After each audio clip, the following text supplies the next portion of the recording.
He's too impressive. He's actually successfully surpassed Timon Barton from 10,000 years ago to become the #1 in history. To think there's actually a genius like that among the humans. Incredible. In front of the Dragon God Tower, looks of astoundment appeared in students' eyes as they gazed upon the name that had successfully reached the summit. #1. Meng Lei, human, 16 years old, level 79. Level 79 at 16 years old. I really don't know how he managed to do that. Yeah, how did he do that? From Dragon God Tower's 30th level onward, one has to be at least a Saint Domain if they wish to ascend further. From the 60th level onward, it's almost impossible to proceed if they don't have at least the strength of a high-level Saint Domain. At the 70th level, they have to be at least a pinnacle-level Saint Domain. A 16-year-old pinnacle-level Saint Domain? Is he a monster? They were astounded and perplexed. They couldn't imagine how it had happened at all. However, what happened next let them know that this was just an appetizer. 5 minutes later, he reached the 80th level. 10 minutes later, he reached the 81st level. 15 minutes later, he reached the 82nd level. And then the 83rd level, 84th level. Meng Lei advanced the whole way with a crushing force without even a moment's rest until he successfully arrived at the 91st level. By this point, the students in front of the Dragon God Tower had already become totally numb to his exploits. Only one thought remained in their minds. Could he pass the trial? Dragon God Tower, 91st level. This was a scorching hot world. 10 suns hung suspended in the sky, willfully giving off light and heat. The lands were desolate and barren. There was no grass, no trees, no rivers. The only things there were boiling hot rocks and the crimson-red ground. Meng Lei stepped onto it, only to hear sizzling sounds coming from his feet. His shoes' soles had been melted. The ground's surface temperature was astonishingly high. Are there only fire elements here? Only fire elemental laws of nature exist here. Meng Lei searched for the magic circle leading to the next level as he walked on the wide, scorching hot land. Screech! Suddenly, a crisp and clear cry traveled over from the sky. Then, innumerable fireballs descended from above. Meng Lei looked up to see one of the suns spitting fireballs like a machine gun. Fireballs came from above and crashed into the ground, causing booming explosions as they did. At the sight of this, a smile immediately appeared on Meng Lei's countenance, and he flew toward the sun hanging in the sky. As for the huge fireballs constantly shooting down, he was able to easily evade them. They couldn't get him at all. Before long, Meng Lei arrived in front of the sun. The so-called sun wasn't actually a real sun, but a gigantic bird whose body blazed throughout with flames and whose wingspan was more than 100 meters wide. A sunbird! Meng Lei was filled with marvel at once. Sunbirds were fire elemental Saint Domain magical beasts. Their prowess in the way of flames far exceeded that of ordinary fire elemental magical beasts. Hence they were known as the holy beasts of flames. Each of these 10 sunbirds in front of him was like pinnacle-level Saint Domain magical beasts, perhaps even limits-level ones. In particular, the combat power they could exhibit in an environment like the 91st levels firmly surpassed that of the 10 golden colossal dragons that Meng Lei had killed. It was just a shame that it was still useless against him. Go! The god-slaying spear shot out. Splurt! Splurt! Splurt! Amid shrill cries, all 10 sunbirds unsurprisingly perished. Before a half-deity like Meng Lei, they didn't even have the chance to put up any resistance. As the 10 sunbirds plummeted onto the ground, a magic circle also appeared in the middle of the sky. Ding! Dropped item detected. Will you pick it up? Ding! Dropped item detected. Will you pick it up? Ding! Dropped item detected.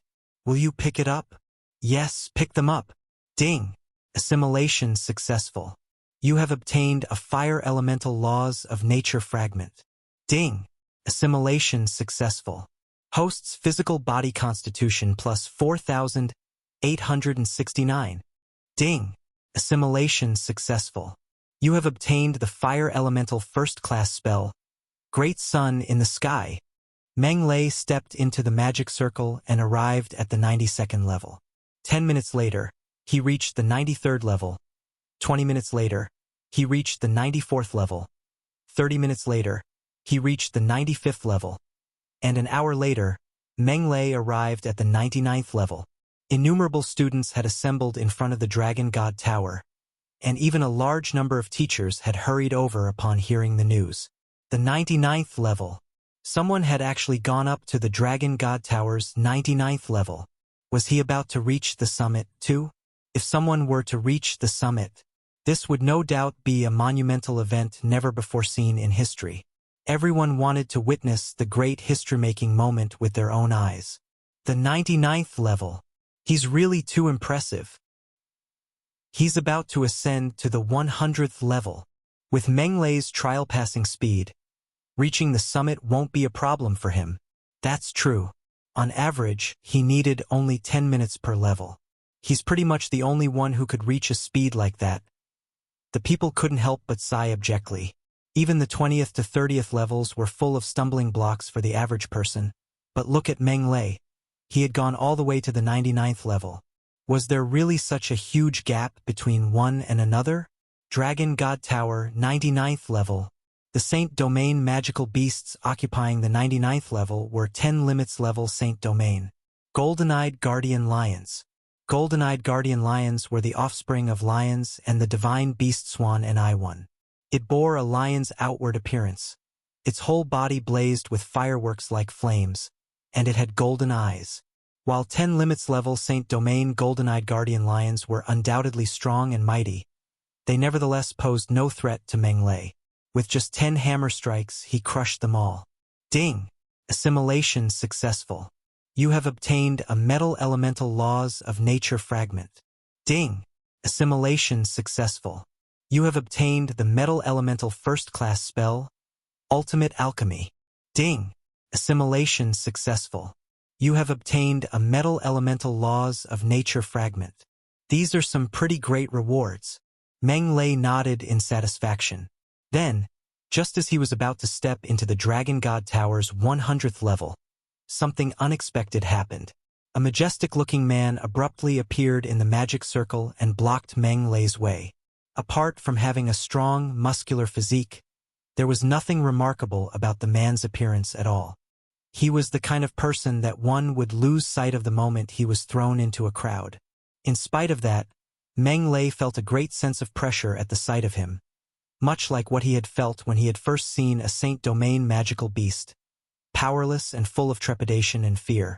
Who are you? Meng Lei narrowed his eyes slightly. The Dragon God. The majestic-looking man gave a shocking answer to his question. You're the Dragon God? Meng Lei's pupils contracted, and he tensed up severely at once as torrential waves surged and churned in his heart. Why has the Dragon God appeared here? Descendant of mine, why do you not kneel upon the sight of this God?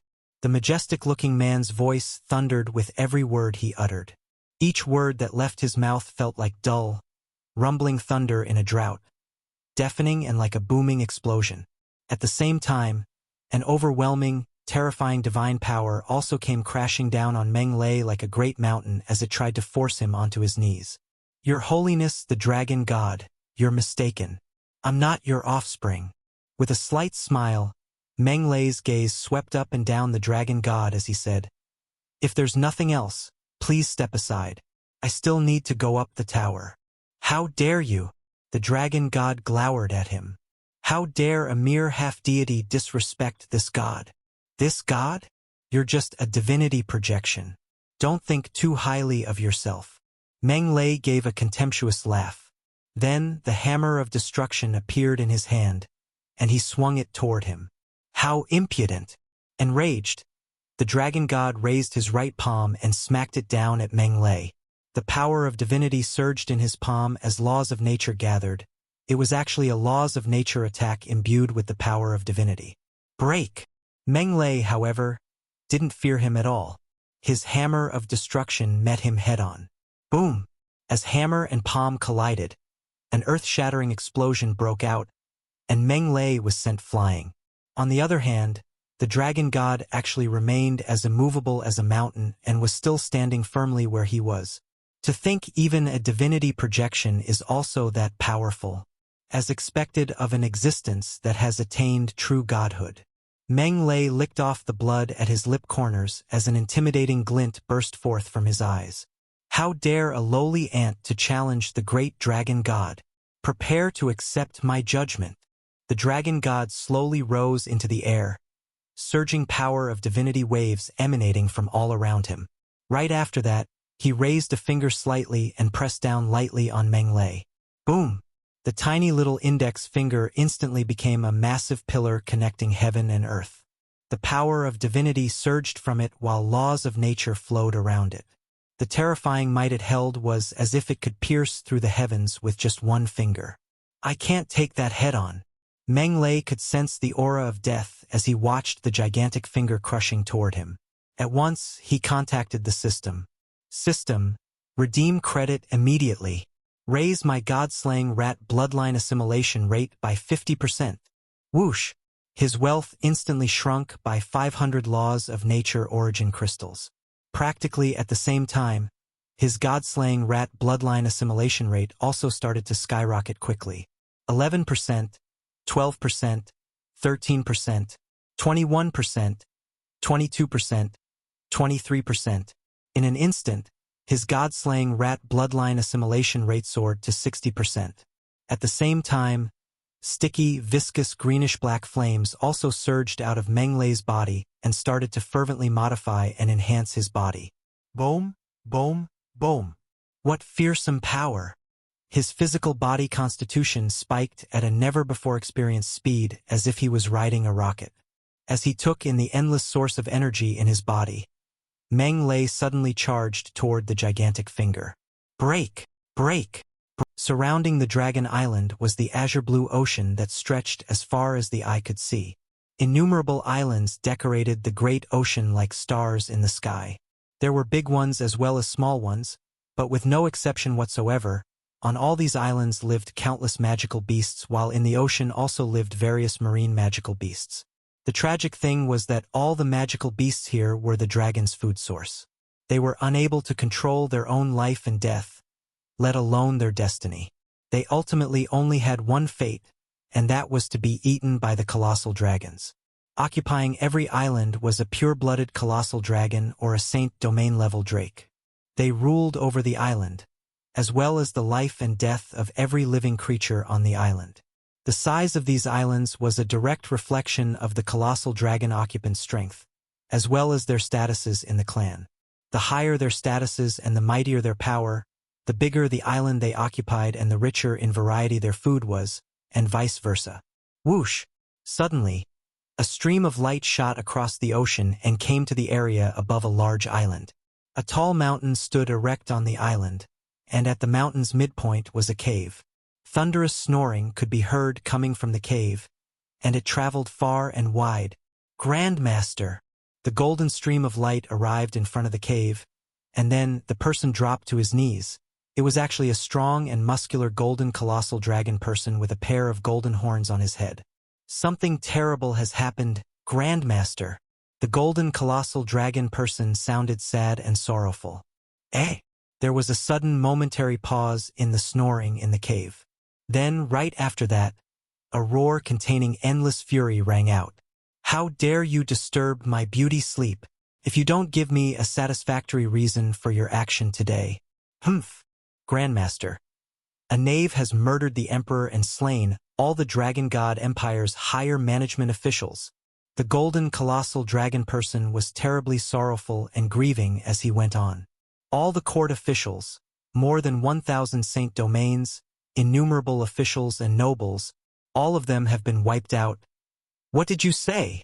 A massive dragon head emerged from within the cave, endless killing intent within its eyes as it ordered. Repeat what you just said, Grandmaster. A knave has attacked the palace. How audacious! How dare you deceive me? The gigantic dragon head bellowed furiously. The awe-inspiring name of the Dragon God Empire resounds throughout the whole of Heaven's Vault continent. Which knave would be so bold as to commit such a treasonous and heretic act? It's true, Grandmaster. It really is.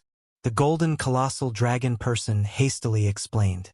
Then he even brought out a magic crystal ball. Displayed on the surface was a horrific scene of 10 colossal dragon carcasses lying dead on the ground, an infinite number of ice chips and fragments littered all over the floor, and princes and princesses kneeling on the ground and sobbing bitterly. Who was it? Who exactly was it that dared to kill people of the dragon race and challenge the dragon god empire's authority? The gigantic dragon head roared furiously. Its roar was as though rolling thunder, frightening the magical beasts on the island so badly that they could only prostrate on the ground and shiver like a leaf. Grandmaster, that knave's name is Meng Lei. Meng Lei, in the Dragon God Empire Palace. Father, you died such a terrible death. Father. The square outside the conference hall had turned into a large-scale funeral. More than 1,000 princes and princesses, tens of thousands of royal consorts, and hundreds of thousands of eunuchs and palace maids all burst into loud sobbing. Their weeping was terribly mournful and extremely sorrowful, making anyone that heard them weep and filling anyone that saw them with sorrow. Those that didn't know would have thought that the emperor had met his demise. At a corner of the square, the Royal Holy Knight Order stared at the whole scene in a daze, their countenances filled with disbelief. How did this happen? We were only gone for 2 days, yet a tragedy like that has taken place in the empire.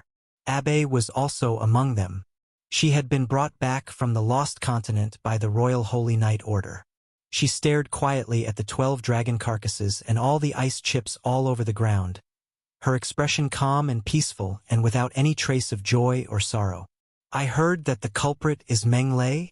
The Holy Knight Order's captain, Bruno, asked, Your Highness, is this Meng Lei the same person that saved you in the lost continent? I don't know either. Abe shook her head lightly. One could barely see any traces of sorrow on her countenance. Welcome, new master of the Tower of Time, an aged voice rang out, upon which the misty clouds in the surroundings converged to form an easily 1,000 meters wide gigantic human visage that stood tall and towered in the air.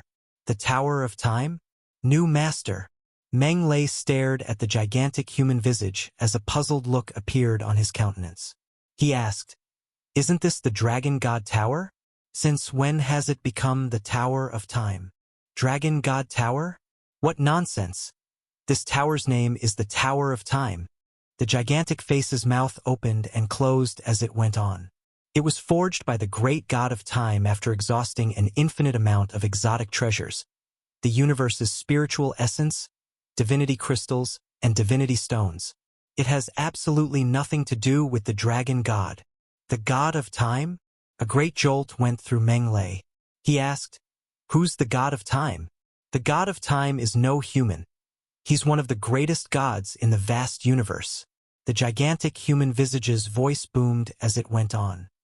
His greatness is as though the blazing sun in the sky that shines upon the lands, like a lighthouse in the bottomless abyss that guides the path of countless deities, and also like the tall and insurmountable holy mountains that live on for all time. Black lines filled Meng Lei's forehead as he asked, So, can you tell me just how great and noble is this great and noble god of time? In what way is he great and noble? How does he compare to the dragon god? The dragon god?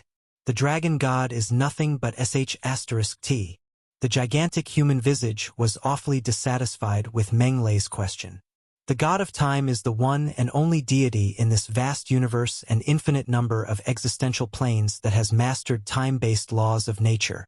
His divine status is that of a higher deity with great perfection-level strength. His combat power doesn't lose out in any way to a chief god. A higher deity at great perfection level? One that doesn't lose out to a chief god. Meng Lei was rather confused. A great perfection level higher deity is a god, right? Then what's a chief god? Don't you even know something as simple as that? A disdainful look appeared in the gigantic human visage's eyes as it explained, like how mountains vary in height and trees vary in length. As higher life forms, deities are also classified into different levels and differentiated by their level of strength. Based on their level of strength and their divinity class, they are, in ascending order, classified as lesser deities, intermediate deities, higher deities, and the ones most supreme of all and who stand above all the other deities. The chief gods. I see. Meng Lei understood better now. Then, he asked, which class of deities does the dragon god belong to? The dragon god? He's just an ordinary intermediate deity. There are billions of them in the void. The gigantic human visage was full of disdain as it scoffed. He's only impressive in an ordinary material plane. In the void, he's no different from a pile of sh*t. Meng Lei was rendered speechless. If the dragon god was a pile of sh*t, then what was he? Although the god of time is a higher deity of great perfection level because he has comprehended one of the supreme forms of laws of nature, time-based laws of nature, his combat power is on par with the chief gods. A look of idolization brimmed on the gigantic human visage as it said, thus, he is also known as the god of time. In some places, they even address him as the chief god of time and place him among the ranks of the chief gods. Is the god of time that awesome? Gasped Meng Lei. Then he asked, just now you said that the Dragon God Tower is something that the God of Time had exhausted an infinite amount of time and effort to forge, right? Why is it in a place like this, then, and has even become the Dragon God Tower? I'll correct you once more. This is the Tower of Time, not some sh*tty, nonsensical Dragon God Tower. The gigantic human visage glared at Meng Lei before it answered. The reason why the Tower of Time is here is that it ended up crossing turbulent time-space currents after the God of Time's demise and ultimately became lost in this plane until the Dragon God subsequently obtained it. Demise? The God of Time is dead. Meng Lei was astonished. Didn't you claim that the God of Time's combat power rivals that of a chief god? Why did he meet his demise? Who was capable enough to kill him? Mortal, you ask too many questions. The gigantic human visage's expression suddenly turned icy cold. Snooping into a deity's secrets isn't a good habit. Fine. Meng Lei curled his lip disdainfully, secretly thinking to himself, this fellow sure has a pretty bad temper. Just now, you said that I've become the dragon god T-Koff, the Tower of Time's new master. What do you mean by that? Meng Lei was rather puzzled. Where's the dragon god? Isn't he the Tower of Time's master? No. The dragon god has never once been the Tower of Time's master, although he wishes even in his dreams that he could be. The gigantic human visage gave a resolute negative answer to that. The dragon god has merely temporarily borrowed the Tower of Time due to his advantage in proximity to it when it was lost in this plane. During this long passage of time, it wasn't just once that the dragon god, that weak, little intermediate deity, had attempted to refine the Tower of Time in order to claim ownership over it and become its new master. But evidently, he has never once succeeded, and neither will he ever. All these are just his wishful thinking. But the dragon god is an intermediate deity, right? Even someone like him couldn't refine the Tower of Time. Meng Lei was astounded. By what virtue was I able to become the Tower of Time's new master? The great god of time had left a holy decree before his fall. Only those who possess magic talent for the 5 elements, thunder, fire, wind, light, and dark, and successfully reach the highest level before they turn 30 years old can become the Tower of Time's new master. The gigantic human visage's mouth opened and closed as it explained, you're 16 years old this year. You've successfully reached this place. And you've exhibited magic talent for said 5 elements during your tower climbing process. Therefore, you completely fulfill the conditions of inheritance. Aren't those conditions a little too demanding? Meng Lei was completely dumbfounded. Reaching the top level before one turned 30 years old was, by itself, already something that wasn't quite possible, let alone be someone that possessed magic talent for those 5 elements. Stacking these 2 conditions together practically made this a hell mode challenge. Who would be able to meet such standards? It's precisely because it's demanding that you're the only one who managed to achieve it during the last 40,000 odd years. Then, the gigantic human visage shook its head and commented, in truth, that little fellow from 10,000 years ago would have also succeeded, but that dog, the dragon god, had ordered him killed. 10,000 years ago? Could it be Timon Barton? Meng Lei narrowed his eyes slightly as he remarked. So he has indeed been disposed of by the dragons. What a bunch of shameless people. That's very normal. The dragon god has been racking his brains to usurp the Tower of Time. So how would he possibly allow others to lay claim to it? The gigantic human visage sneered and said, Didn't you run into him just now, too? If you hadn't been strong enough, you would also have been killed by him and perished midway. The dragon god. I'll remember him. Meng Lei clenched his fists as a hint of murderous intent flashed across his eyes. Just you wait. All right, we can talk about the matter of revenge in the future. Then, the gigantic human visage said calmly, Let me ask you this. Are you willing to inherit the Tower of Time and become its new master? Meng Lei was silent for a moment before he said, Before that, you must first answer a question of mine. Say it. What are the advantages and disadvantages of inheriting the Tower of Time? A shrewd glint flashed across Meng Lei's eyes as he said, Be clear about the pros and cons first, and then I'll consider whether or not I want to inherit the Tower of Time. The Tower of Time is a high-tier divine weapon that stores all the God of Time's wealth and assets. At the same time, it also contains the God of Time's legacy. The most important thing is that the Tower of Time possesses the cultivation method for time-based laws of nature. These are the benefits.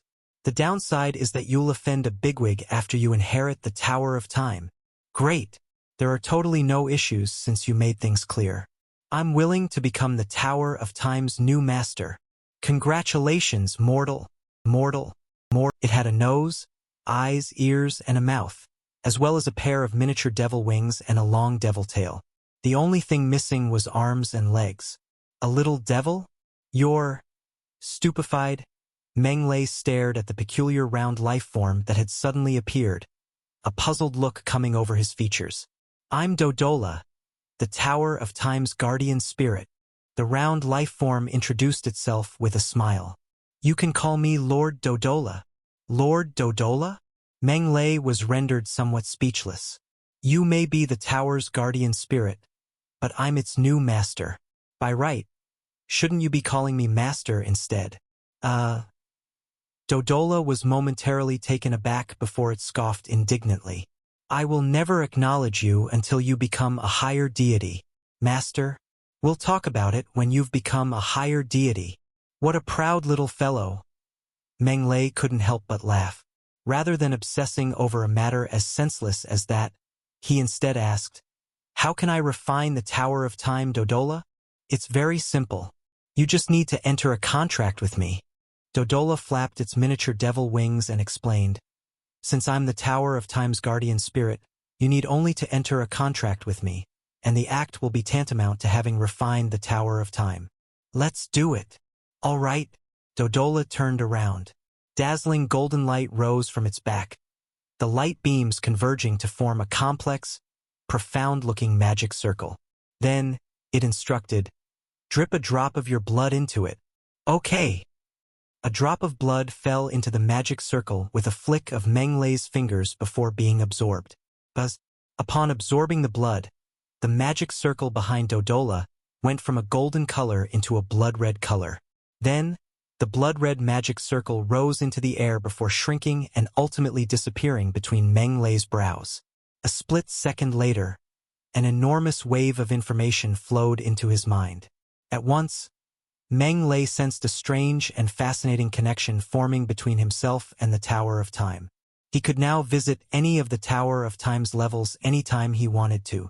He could now check on any of the Tower of Time's levels anytime he wanted to. He could now kill any of the magical beasts in the Tower of Time anytime he wanted to. He could even change the environment in any of the levels if he wanted to, moving mountains and filling in seas, sinking continents and creating forests, overturning the skies and flipping the earth. All it required was a mere thought. From this moment on, the Tower of Time had completely become a possession for his exclusive use. A 100 levels high Tower of Time where the first 99 levels are all half-planes. As Meng Lei took in the Tower of Time in detail, he couldn't help but exclaim, Every single half-plane spans an extremely wide area and is actually equivalent to quite a few lost continents. What's the big deal about that? Sealing a half-plane is something that ordinary deities can already achieve. In fact, even half-deities can do it. The truly impressive part about the Tower of Time lies in the time-based laws of nature that fill up all 99 half-planes. Dodola explained with a light smile. You must understand that once a half-plane is sealed into a vessel, it becomes isolated from the rest of the world, and time immediately stops in that world.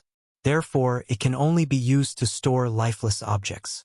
It's impossible to store living things in there. However, this is not the case for the Tower of Time. Living things can be stored in every half-plane here, and they're no different from other normal material planes. This is all thanks to time-based laws of nature. And these time-based laws of nature in the Tower of Time were left behind by the great and noble God of Time. I can even manipulate the time-based laws of nature in the Tower of Time to revive magical beasts that were killed. This is too amazing. Meng Lei was filled with marvel. In the past, legend went that the Tower of Time was capable of turning back time and reviving the dead magical beasts. From the look of things now, the legends were indeed real. The ability to manipulate time is exactly what makes this time-based divine weapon, the Tower of Time, so strong and powerful. Dodola gave him a proud smile and added, and that's not even the most precious and valuable part about the Tower of Time. Not even that? Then what is? Meng Lei was surprised.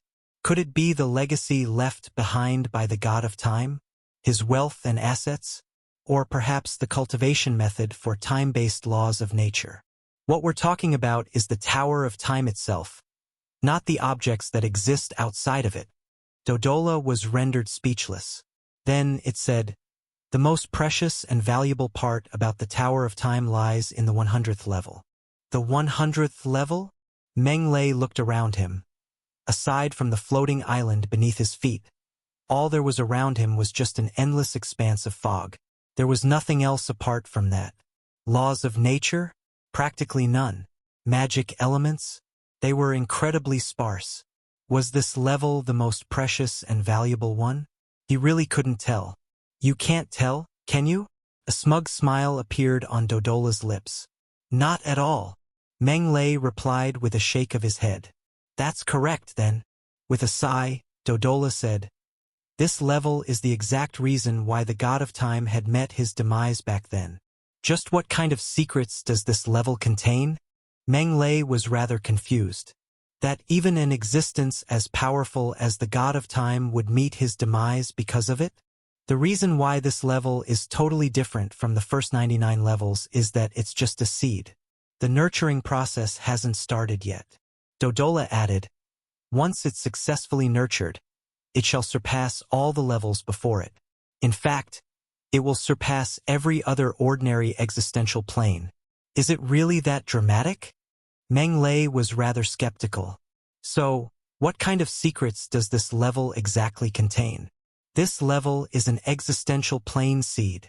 As it enunciated every word carefully, Dodola slowly added, and on top of that, it's a high-end existential plane seed. A high-end existential plane seed? Meng Lei was rather lost. What was that? In the vast universe and the endless void, new planes are constantly being born, and old planes are dying out every moment. The new replaces the old and lives wither while new ones are born. Destruction and birth, dying out and being born. These are supreme laws of the universe.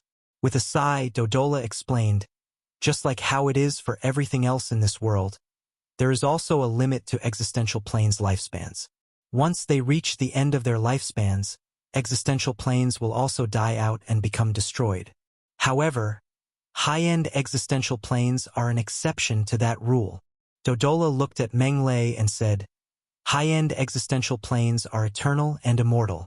They do not have lifespan restrictions and will never ever die out, much less be destroyed.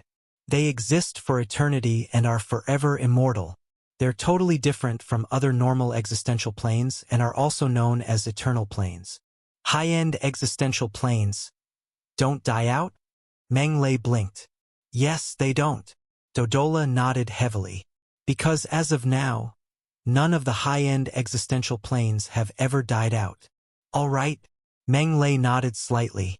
In other words, the 100th level will eventually evolve into a high-end existential plane?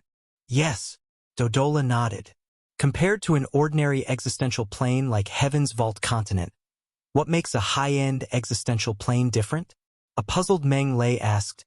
The god of time actually died because of a high-end existential plane seed? Dodola replied dispassionately. There are too many differences between the two. For example, laws of nature in high-end existential planes are clearer and more distinct. They contain more abundant energy, they span a wider territory, and the lives they birth and nurture are of a higher class. Have you heard of the 10 major divine realms? They are the 10 most famous high-end existential planes. The 10 major divine realms? Meng Lei found himself dumbfounded once more. You don't even know that? Dodola was rendered speechless. You must be the most ignorant half-deity I've ever met. But on account of your age, I'll forgive you. The 10 major divine realms are the Earth Divine Realm, the Oceanic Divine Realm, the Tempest Divine Realm, the Flaming Divine Realm, the Forest Divine Realm, the Metal Divine Realm, the Thunderbolt Divine Realm, the Light Divine Realm, the Dark Divine Realm, and the Frost Divine Realm. These 10 high-end existential planes occupy an incredibly wide area that's practically endless and boundless. Every single one of them is bigger than Heaven's Vault Continent by more than 1 billion times. In addition, laws of nature in those 10 divine realms are incomparably distinct, and the rich power of divinity fills the whole plane. Saint domains are everywhere, and half-deities are lesser beings than even dogs. Every living thing from the divine realms is an existence that can dominate and rule over Heaven's Vault Continent if they come here. Is it really that dramatic? Meng Lei swallowed hard. Dramatic? Not at all. Dodola shook its head. It's exactly because of these conditions that many deities who come from ordinary existential planes are all willing to head to the 10 major divine realms to cultivate because they can cultivate at a faster speed there. If you become a deity in the future, you can also consider heading to the 10 major divine realms. I don't recommend it, though, because it's extremely dangerous there. Head to the divine realms. Meng Lei licked his lips. Legend goes that high-end existential planes also hold another benefit, though no one can verify its authenticity even as of now. Dodola sighed and said, My master, the god of time, lost his life exactly because of this particular legend and ultimately met his demise. Meng Lei asked, What legend is it? It's said that high-end existential planes can nurture Chief God Divine Core's one. Do you know what a Chief God Divine Core is? Dodola's voice was trembling as it said, It's a divine core that can allow one to go all the way up to become a supreme chief god. A chief god divine core? A huge jolt went through Meng Lei. My old master once said that becoming a great perfection-level higher deity is where the journey ends for a deity. When one reaches that stage, they can no longer advance any further, let alone attain chief godhood. With a sigh, Dodola said, It's only when one assimilates a chief god divine core that they can become a chief god. There is no other way. And it's precisely because my old master had heard the legend and believed it that he stole a bigwig's high-end existential plane seed and unfortunately perished in the end.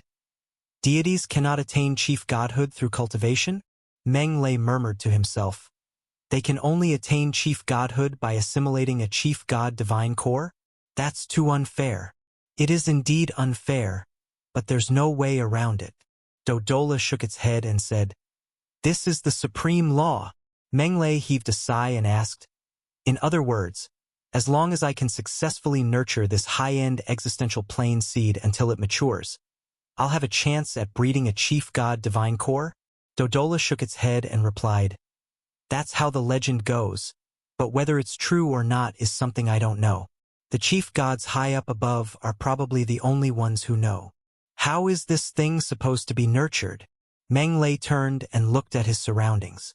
Are you thinking of nurturing the high-end existential plane seed? You might as well just take a bath and go to sleep. Dodola cast a glance at Meng Lei. Then it added, Even if you can make it sprout, you won't be able to guard it anyway. You're too weak. Meng Lei rolled his eyes at Dodola. When he thought about it again, though what it said was true.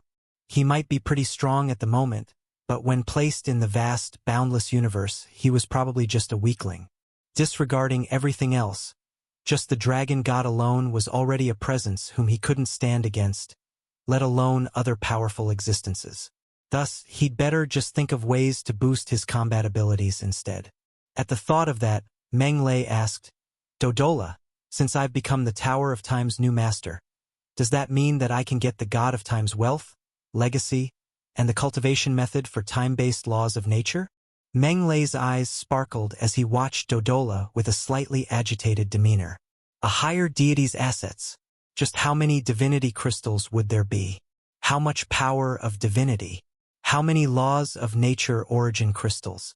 How many gold coins? Felt like he was gonna earn big this time. Theoretically, yes, replied Dodola. Then, it changed the course of the conversation and continued. But my old master has left a holy decree that only those that pass the trial may receive the corresponding rewards. Otherwise, don't even think about it. A trial? There's a trial? Meng Lei rolled his eyes. Then, he asked, all right, tell me, what kind of trials has the God of Time left behind? Before we go to the trial, let me first get an understanding of your cultivation situation.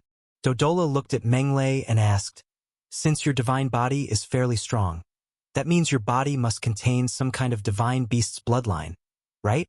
Manifest it and let me take a look. Which divine beast's descendant are you? Exactly. Meng Lei nodded and transformed into a god-slaying rat right away. A black bear hamster? No, the aura isn't right. A black rock rodent? No, the tail doesn't look like it. A stone-devouring rat? No, a stone-devouring rat is gray in color. Dodola mumbled to itself for a good half a day as it circled around Meng Lei. Then, it suddenly let out a strangled cry as it exclaimed, I know! It's the god-slaying rat. This is the god-slaying rat's aura. Oh my goodness! To think it's actually the god-slaying rat. How come you're the god-slaying rat's descendant? Damn! Damn! Furious roars resounded throughout the sky as surging divine power swept through the entire imperial city. Everyone in the imperial city was flattened onto the ground, shaking like a leaf and overcome with fear and alarm. Oh, dragon god above! What's going on? Is it the end of the world?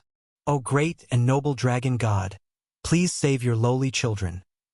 Two figures were currently floating above the dragon god empire palace. One of them was an elderly man dressed in brilliant golden dragon robes, one with a purple-tinged golden crown sitting on his head.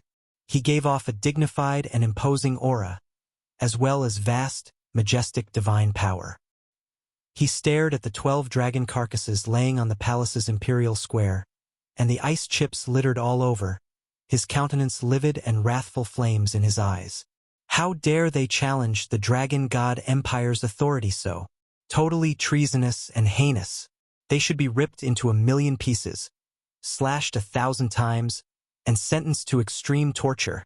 The golden colossal dragon person next to him prostrated on the ground, his heart on tenterhooks and extremely fearful and horrified. Nevertheless, he was still obliged to speak up because he was the very last elder of the senior statesman's assembly, as well as currently the strongest Saint Domain with the highest status in the empire. Grandmaster, His Majesty has returned to the heavens, and all the court officials have also been decimated. Our highest priority right now is to appoint a new emperor and rejuvenate the court so that we may take control of the situation. Appoint a new emperor? The golden-robed elderly man's wrath ebbed a little, and he asked, has this generation's emperor left behind any pure-blooded offspring? If he did, then we can appoint him as the new monarch and have him serve as the new emperor. Grandmaster, Prince Barbarossa is also dead, replied the golden colossal dragon person with wry laughter. How hateful! The dragon-robed elderly man gnashed his teeth as he ordered, head to Dragon Island at once and summon Briggs. Have him hurry to the Empire and ascend the throne to take control of the situation. Yes, Grandmaster. Not daring to dally, the golden colossal dragon person hurriedly flew toward the Dragon Island.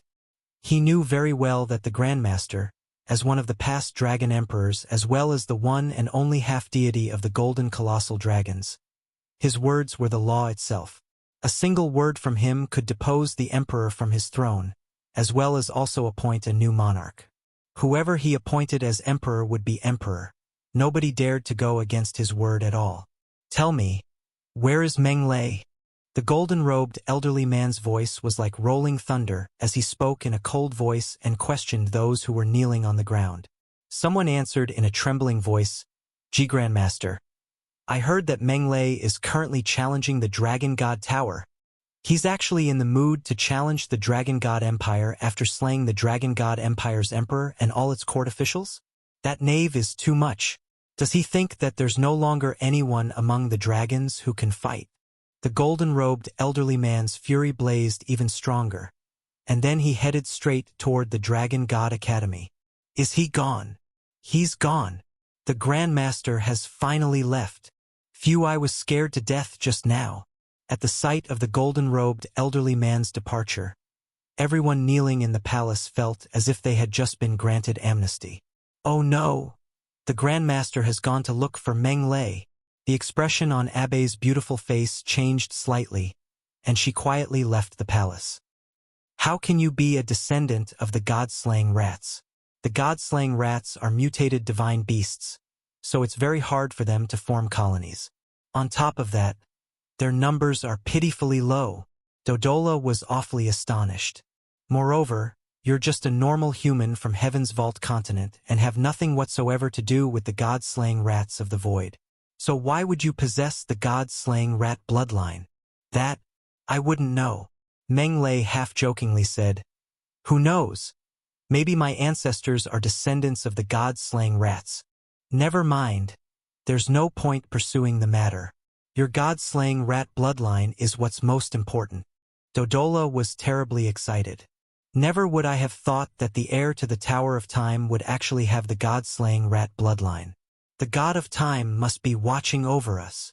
Meng Lei rolled his eyes at Dodola. Yeah, right, as if the God of Time could watch over you. It's I that sent himself to your doorstep, alright? Since you can do a complete transformation into a god-slaying rat, then that means your bloodline must have already completely awakened, right? Dodola circled around Meng Lei, marveling at him as it did so.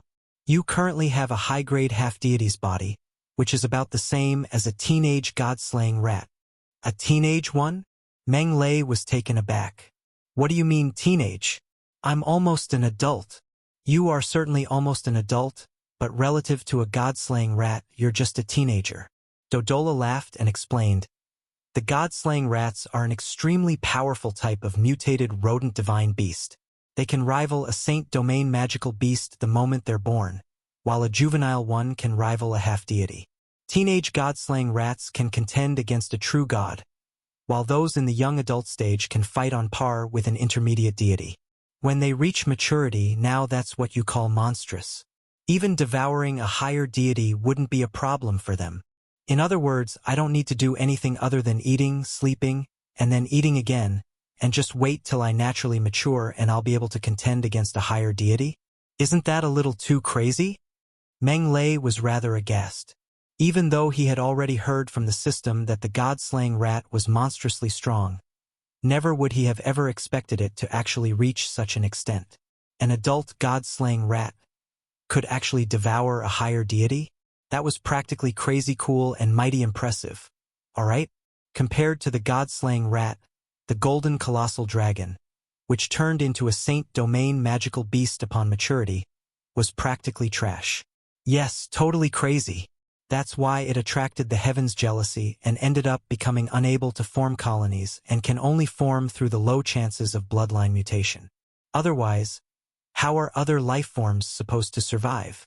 Dodola shook its head and said with a laugh. However, the god-slaying rat's growth cycle is fairly slow.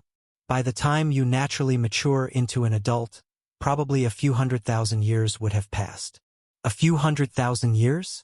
That's too slow. Is there any way to speed up the growth process? Meng Lei quickly asked for advice. His god-slaying rat bloodline assimilation rate had already reached 100%. This meant that he couldn't buy credit for it anymore. Therefore, the process to enhance his divine body would definitely be extremely slow from now on. A few 100,000 years? Meng Lei couldn't wait that long. The god-slaying rat is a type of rodent divine beast. There's only one way to shorten the growth cycle, by eating. A smiling Dodola said, you can eat precious herbs and medicines, laws of nature origin crystals, elemental crystals, a true god's divine body, and even divine cores. You just need to eat continuously without stopping, and that'll do. Simple, right? Eating. Meng Lei broke into a wry smile right away. Rearing the system already cost him a lot. Now that he had to rear a god-slaying rat too, wouldn't he die of exhaustion? Don't worry, kid. The assets that the god of time left for you is enough for you to use until you mature into an adult. The precondition is that you can get them, though. Dodola raised an eyebrow and said, just having a divine body is far from enough if you wish to inherit the god of time's assets. It mainly depends on your laws of nature comprehension. Laws of nature comprehension? A shrewd glint flashed in Meng Lei's eyes. What the god of time relies on the most is his time-based laws of nature. It's also the most valuable asset that he has left you. You have to inherit it no matter what. Dodola said earnestly. To inherit time-based laws of nature, you must fully comprehend the following 5 elements laws of nature. Thunder, fire, wind, light, and dark. This is a prerequisite. A grinning Dodola gazed at Meng Lei and said, tell me about your degree of comprehension for these 5 elements laws of nature. My degree of comprehension for these 5 elements laws of nature? Meng Lei couldn't help but look at his personal stats interface. Host, Meng Lei race. Human, contains god-slaying rat bloodline, 100%. Wealth, 16,688 laws of nature origin crystals physical body constitution. Half-Deity, high-grade, spirit, divine spirit, elementary grade power of divinity. 0.1 divinity crystal laws of nature. Earth, 0.1%. Water, 0.1%. Wind, 0.2%. Fire, 0.5%. Wood, 0.1%. Metal, 0.2%. Thunder, 0.2%. Light, 0.2%. Dark, 0.1%. Ice, 0.1%. His stats interface had undergone an overwhelming change, and all of it was brought upon by his Dragon God Tower challenge. An astonishing number of Saint Domain magical beasts occupied the Dragon God Tower's 30th level to the 99th level. They ranged from elemental level Saint Domain to limits level Saint Domain and included those that flew in the sky and those that swam in the water. There was just about every type that could possibly exist, and they came in great numbers. After passing through all the trials, not only had his wealth gone through a dramatic spike to reach 16,688 laws of nature origin crystals, but his 10 elements laws of nature comprehension rate had also undergone varying degrees of improvement. The most important thing was that the 4 other bloodlines, aside from his god-slaying rat bloodline, were gone. Meng Lei had found this awfully perplexing.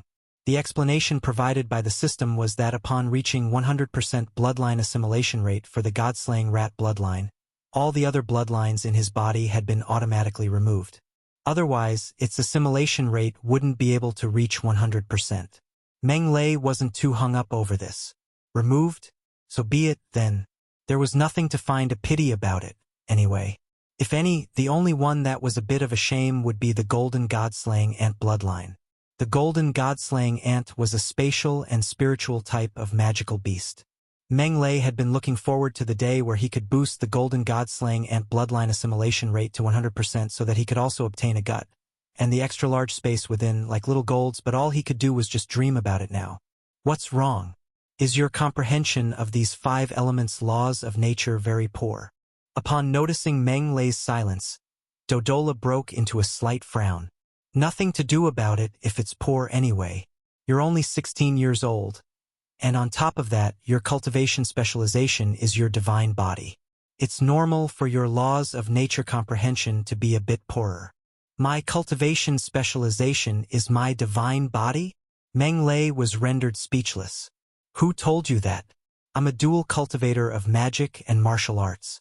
Neither my divine body nor my laws of nature cultivation has lagged behind. All right? Dodola was mildly surprised. Tell me about your current comprehension rate for those 5 elements.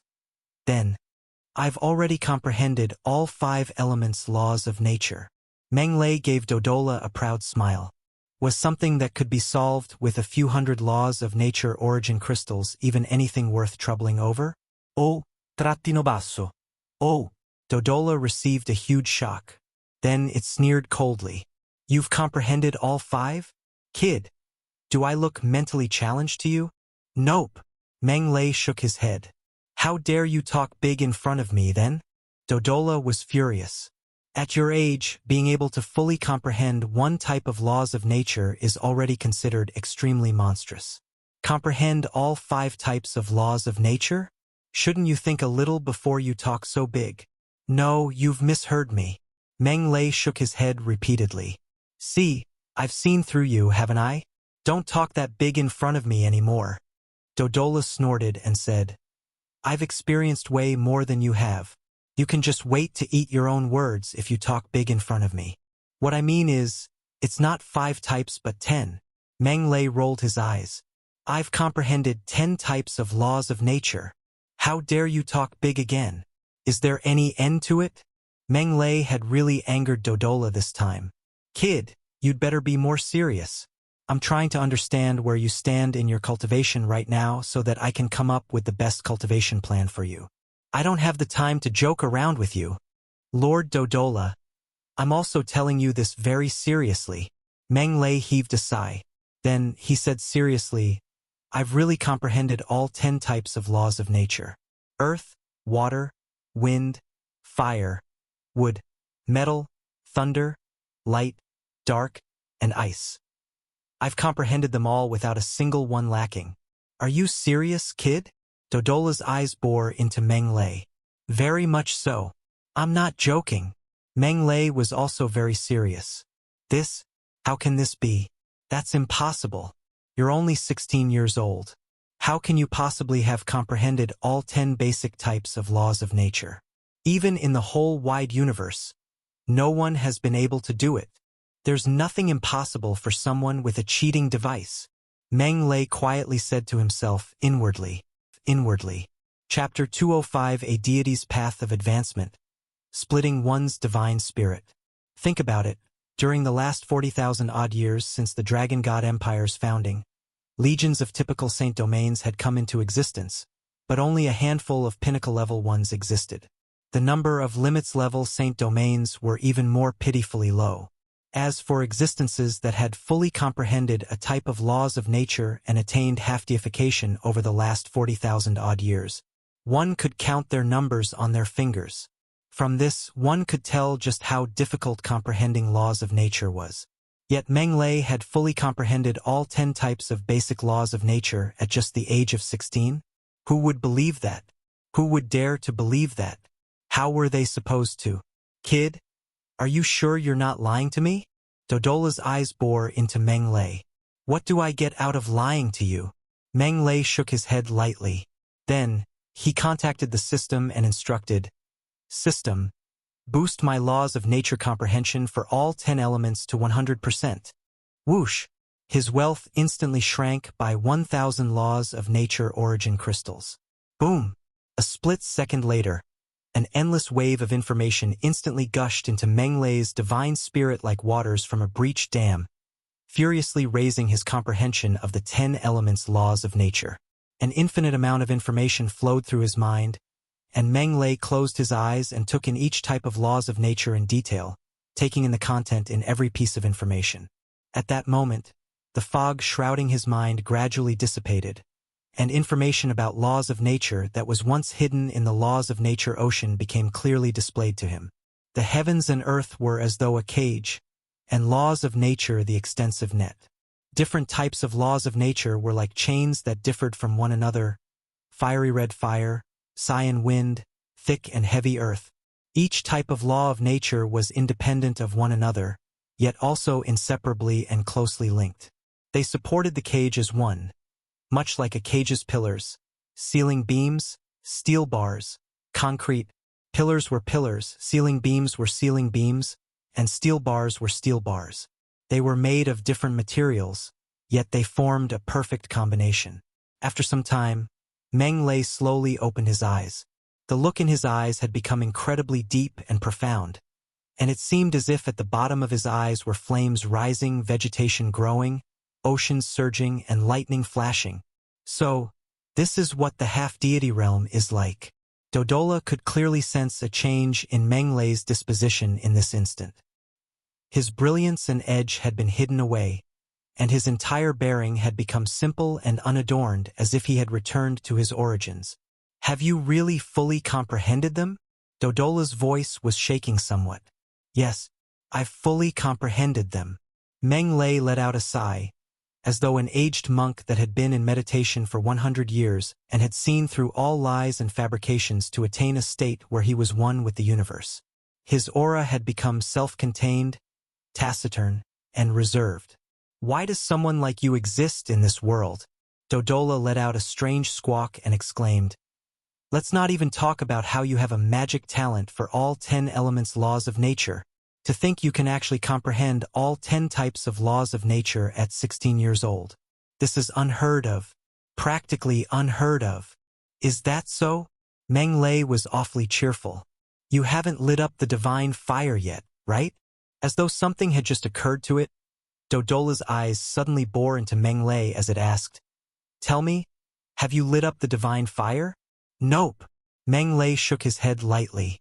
That's great. Fervent delight filled Dodola at once. It couldn't be any more thrilled, and it jumped up and down as it flapped its miniature devil wings. Do you need to be that happy just because I haven't lit up the divine fire yet? Meng Lei was terribly bewildered. I don't know why you haven't kindled your divine fire yet, but this is a piece of fantastic news. A piece of fantastic news. You know? It's inconceivable why a monster like you actually exists in this vast universe. And on top of that, I've even run into you. Dodola was in incredibly high spirits. Oh, great and noble God of time. Thank you. It's your blessings that have allowed me to encounter a piece of uncut jade like him. Don't be in such a hurry to thank the God of time yet, said Meng Lei as he rolled his eyes. Tell me, why are you so excited? All right, I'll tell you about the profoundness within now, lest you end up destroying yourself. The next moment, Dodola's countenance turned unprecedentedly stern and serious. It asked, Meng Lei, do you know how you should cultivate after you've become a half-deity? Seems like I should first light up my divine fire, then manifest a divine core, and lastly, establish a divine nation. Meng Lei answered, It's only when a half-deity has divine fire, a divine core, and a divine nation that they are considered a real deity. Otherwise, a half-deity will always stay a half-deity, and never a real deity. That's right. That's indeed what it's like for a half-deity. Dodola nodded slightly. Then it asked, Then, do you know how you should be cultivating after you become a true god? That, I wouldn't know. Meng Lei shook his head lightly. Listen well now. In this world, deities are divided into two different types. Laws of nature deities and religious faith deities. A smiling Dodola said, You should know that you belong to the former even if I don't touch on that. Right? Yeep. Meng Lei nodded. Unlike religious faith deities, if laws of nature deities wish to continue enhancing their abilities to become a lesser deity, an intermediate deity, or even a higher deity after they become true gods, their only option is to continue to comprehend laws of nature. The course of the conversation changed at this point as Dodola went on. But the miserable thing is that once a deity has kindled their divine fire and manifested a divine core to become a true god, their divine core itself would gain an element, thereby making it very difficult for them to ever comprehend other types of laws of nature. Dodola explained, for example, if you become a true god through cultivating fire elemental laws of nature, then your divine core would be a fire elemental one. Would it then still be possible for you to comprehend another type of laws of nature after that? Meng Lei thought for a moment before he answered, Seems like it would be very difficult. It won't just be very difficult, but extremely difficult. Dodola shook its head as it said, A fire elemental divine core can only store fire elemental power of divinity. Even the divine spirit within the divine core will also be completely linked to fire elemental laws of nature. Comprehending other types of laws of nature? Dream on. This is akin to a piece of good jade. Once it has been carved into an article, it'll no longer be possible to carve it into something else. Going by that, how are deities supposed to advance in their cultivation, then? Meng Lei's brows drew together as he asked, if one is unable to comprehend new laws of nature after they become a true god, wouldn't that mean that they cannot advance any further? That is why they have to make their choice even before they light up the divine fire. What choice? Meng Lei was stunned. The choice to split their divine spirit or not. Dodola explained, most typical half-deities with even a bit of ambition would choose to split their divine spirit into two before they light up their divine fire. After that, they'll choose one of the two and light it up while the other stays as a divine spirit so that it can continue to comprehend new laws of nature. Split their divine spirit? Meng Lei was shocked. That's right. Split their divine spirit. Dodola nodded affirmatively. Splitting the divine spirit is a laws of nature deity's one and only way out. Otherwise, their future paths would be completely sealed off. Fine. Meng Lei nodded silently.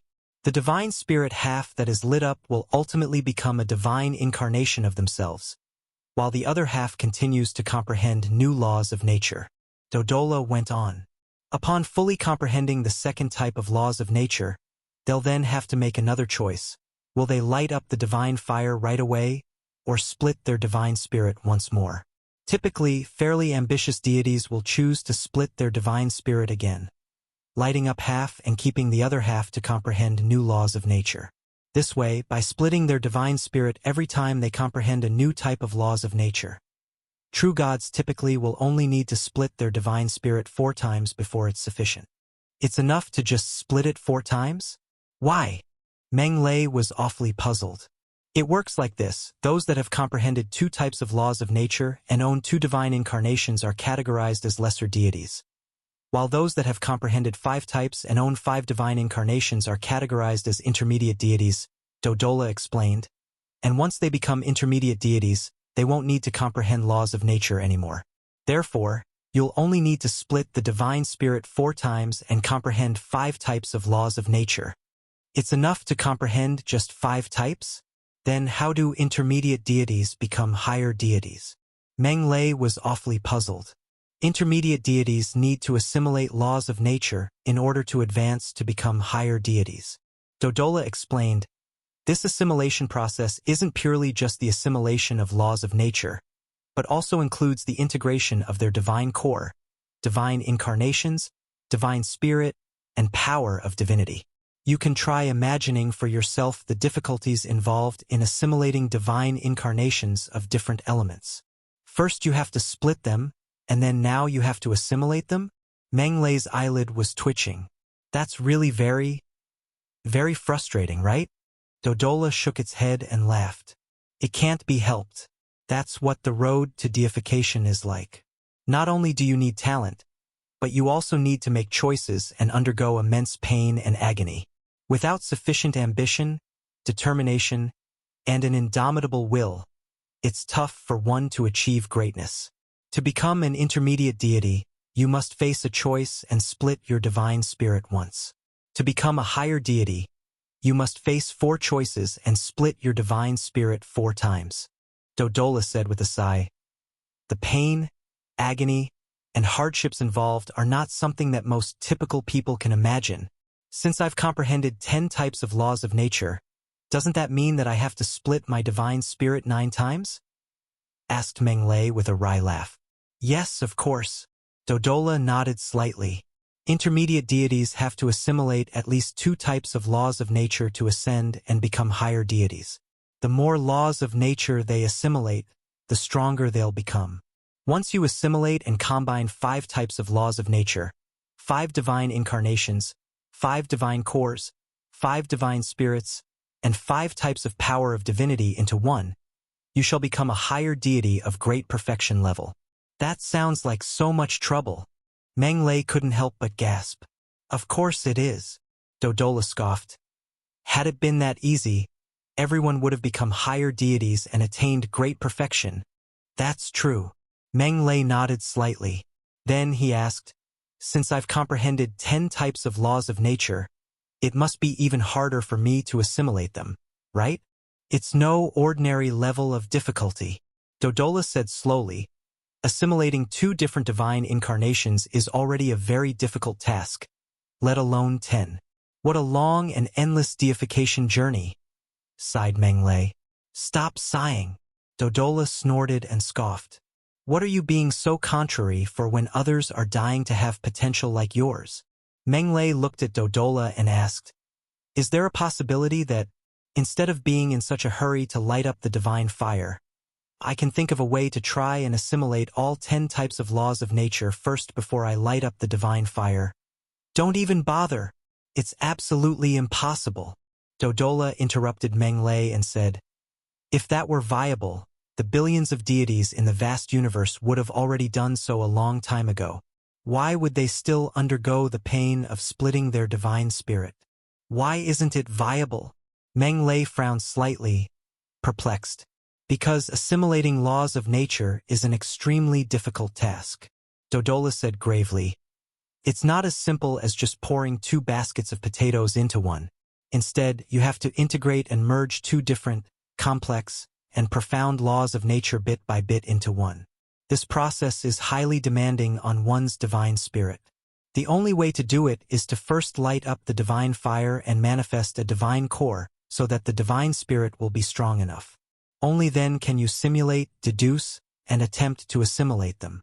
At the bottom of it all, the issue is still about the divine spirit? Menglei asked softly. In other words, as long as my divine spirit is strong enough, there's a chance that I can integrate and assimilate all 10 types of laws of nature before I light up the divine fire? Kid, you're oversimplifying things. Dodola shook its head and explained. Once a half-deity's divine spirit is enhanced to a half-deity's limit, it'll come to a standstill. No matter how many precious herbs and treasures you consume, and no matter how much power of faith you gain, it won't be of any use. Therefore, the concept whereby one assimilates the laws of nature in advance by enhancing their divine spirit doesn't work at all, Dodola chastised. I've seen too many oddball geniuses, monsters, and deities suggest a great deal of strange, peculiar theories, but all of them ultimately still obediently split their divine spirits in the end. Fine. Menglei curled his lip disdainfully. Then, he asked, so, what I need to do now is to split my divine spirit into 10 parts, and then light up their respective divine fires, manifest their divine cores, and produce 10 great divine incarnations. Yes, but you need to be aware of this, Dodola said dispassionately. Your half-deity divine spirit is not very strong. In fact, it's a very average quality. Splitting them into 2 will already weaken you a great deal, let alone splitting them into 10. Thus, you must think of a way to strengthen your divine spirit. It's best if you can strengthen it to a half-deity's limit before you carry out the splitting process. Strengthen my divine spirit? I can't buy credit for that. Does that mean that I can only achieve it by spreading religious faith and collecting the power of faith? Wealth, 15,688 Laws of Nature. Origin. Crystal's physical body constitution. Half-deity, high-grade, spirit, half-deity, elementary level power of divinity. 0.1 Divinity. Crystal laws of nature.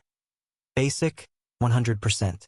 Judging from his current personal stats interface, he could no longer buy credit for his physical body constitution, spirit, and laws of nature attributes anymore. The power of divinity attribute was the only one barely hanging on and still maintaining the system's last vestiges of credit-buying glory. Yet power of divinity was simply too expensive. 10,000 laws of nature origin crystals were only able to redeem 1 divinity crystal. He couldn't afford it. Therefore, how he was going to enhance his strength in the future had become an extremely serious issue. In other words, my highest priority now is to spread faith and enhance my divine spirit through the power of faith. The divine spirit is a deity's fundamental roots. Therefore, splitting it causes a great deal of damage to the divine spirit.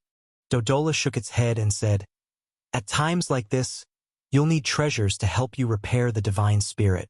Unfortunately, treasures that can repair the divine spirit are simply too rare, so the power of faith has ended up becoming the one and only path. This is also an important reason why so many deities are so passionate about spreading their faith. At this point, Dodola said with a smile, "The power of faith is good stuff, you know. Not only can it strengthen your divine spirit, but it can also convert power of divinity. It's simply too important to a deity." Power of faith. Meng Lei nodded slightly. A shrewd glint flashed across his eyes as he said, "Dragon God Empire's power of faith will be mine. Those that stand in my way will be shown no mercy." Wonderful. As a deity, what's the difference between you and a slacker if you do not fight for the power of faith?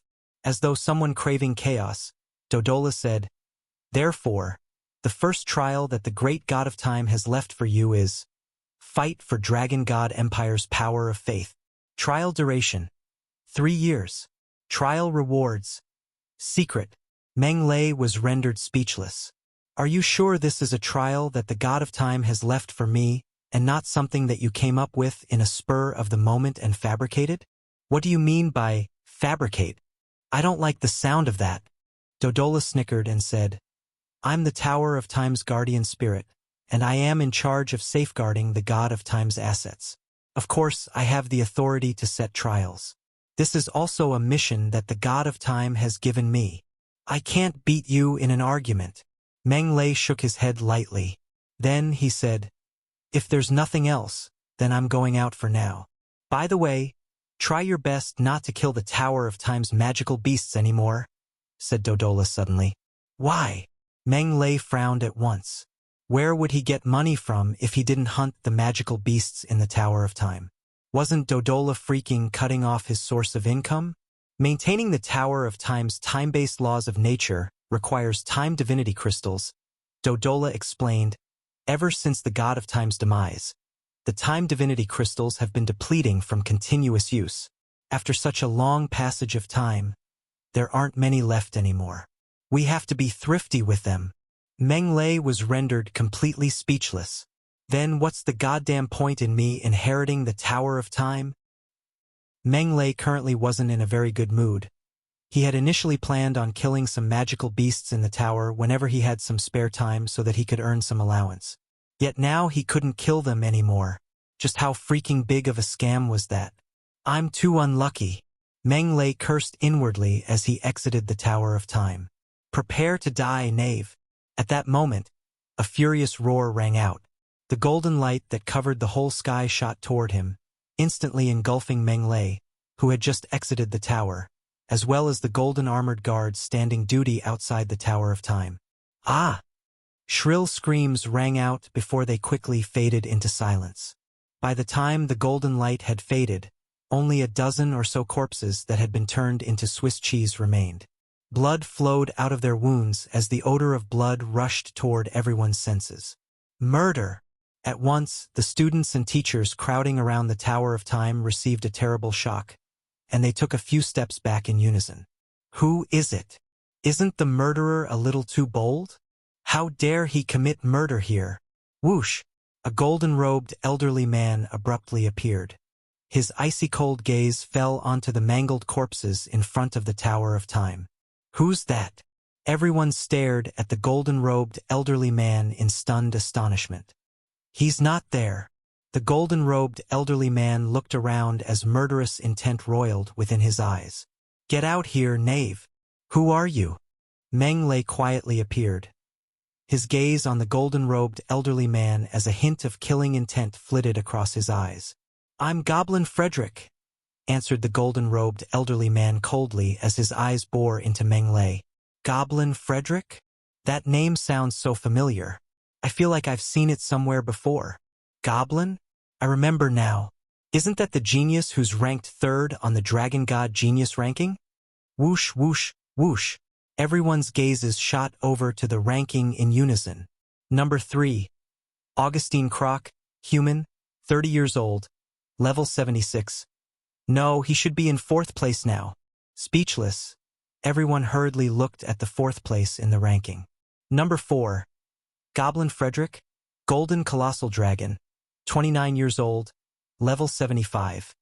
So that's Goblin, the one ranked 4th? That's so impressive. Isn't Goblin a historical figure from 30,000 years ago? He's actually still alive. He's lived for more than 30,000 years? Oh my dragon god, doesn't that make him an old bastard? 1.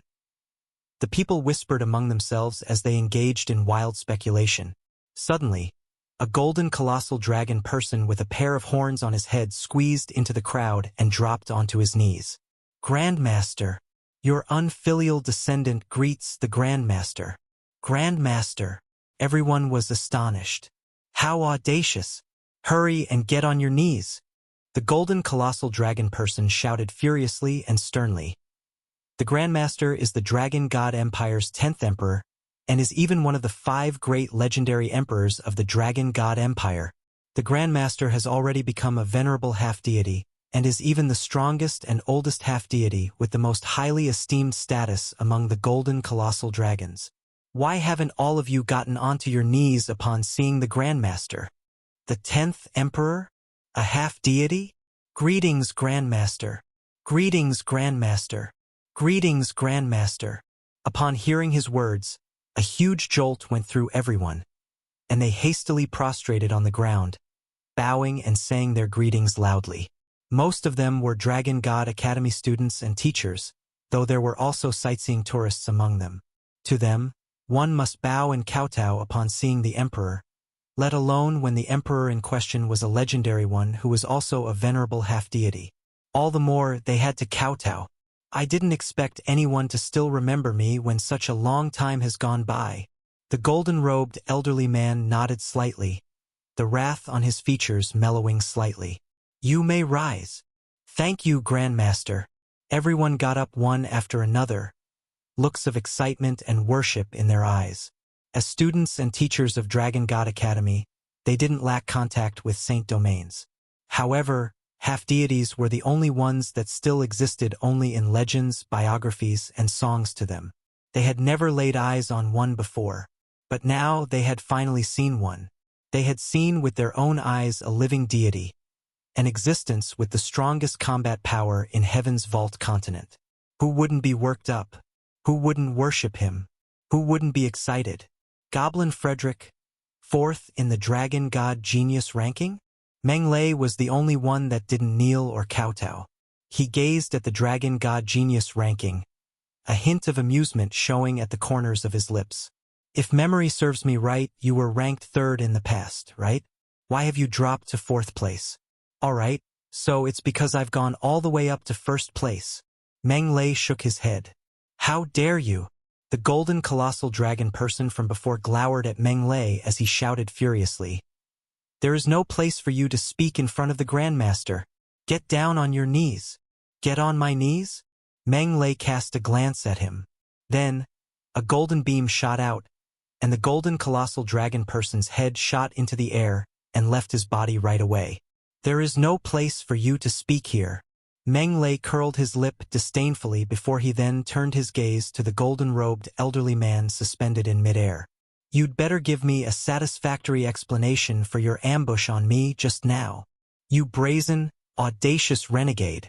Flames of fury rose in Goblin Frederick as murderous intent roiled in his eyes.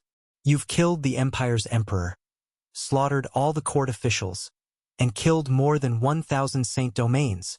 Your sins are grievous, heinous, and unforgivable. Today, I shall rip you into 1,000,000 pieces and cut you with 1,000 knives so as to serve a warning to the people. What? What is Grandmaster saying? Goblin Frederick's words could be said to have caused a great commotion. All the students were stunned. All the teachers were horrified. All the tourists were terrified. Killed the emperor? Slaughtered all the court officials? Killed more than 1,000 saint domains? How could that be? How could Meng Lei possibly be that strong? Fake. It must be fake. The Grandmaster must have made a mistake. Everyone shook their heads hard. They didn't dare to believe such a thing at all. It was simply too sensational. However, Meng Lei's following response mercilessly shattered their fantasies. They're just a bunch of rotten, depraved magical beasts, so I've killed them. So, what are you going to do about it? Meng Lei curled his lip disdainfully, his demeanor calm and unaffected. O dragon god above! O dragon god above! O dragon god above! This, it's actually true? How dare he? How dare he? A severe jolt went through everyone, who was shocked and horrified to the extreme. D. Goblin let out a low roar, upon which golden light that covered the whole sky burst forth from him and shot toward Meng Lei. The same move again? How boring! Meng Lei shook his head slightly. With just a step, he had already reached right behind Goblin, and he took the opportunity to swing the hammer of destruction toward his lower back. See if I don't crush your ancient waist. Bam! His hammer swing was simply too swift, so much so that Goblin couldn't react in time. He took the blow squarely at his ancient lower back and was thrown right out. Bam! Goblin crashed hard against the Tower of Time, causing the tower to sway about thrice. What the heck? You'd better not damage it. Meng Lei got a huge fright at the sight, and he hastily controlled the Tower of Time with his will. Then, something shocking happened. The Dragon God Tower, which had stood erect at Dragon God Academy and never moved an inch in 40,000 years, actually rose into the sky. Then, it rapidly shrank, ultimately reducing in size until it became a little miniature tower that landed in Meng Lei's palm. Trattino basso. @@, 顔文字ウィンク. Oh, Dragon God above. This. Why did the Dragon God Tower? Everyone was horrified and aghast. The Dragon God Tower was the divine weapon that protected the Empire. For the last 40,000 years, it had stood erect and immovable like a rock. So why was it moving now? On top of that, it had even flown onto Meng Lei's palm? Were they serious about this? You audacious knave, put down the Dragon God Tower. Goblin Frederick got up from the ground. A bit of blood hung at a corner of his lip, but his aura was full and brimming, and his divine power vast and majestic. Evidently, he hadn't suffered much of an injury. He stared at the miniature Tower of Time sitting in Meng Lei's palm, somewhat hysterical. Put down the Dragon God Tower at once. Otherwise, I'll fight you to the death. Put down? Why should I put it down? Meng Lei waved the Tower of Time left and right in his palm and said lightly, The Dragon God Tower belongs to me from the start. I had only deposited it here temporarily. Is there a problem with me collecting it now? You renegade, knave, treacherous bandit. 1. The derogatory term used here also colloquially refers to turtles, which are known for their long lifespans. Meng Lei had killed the emperor, slaughtered all the court officials, and killed more than 1,000 Saint Domains. His actions were atrocious to the point that people would be speechless with abhorrence.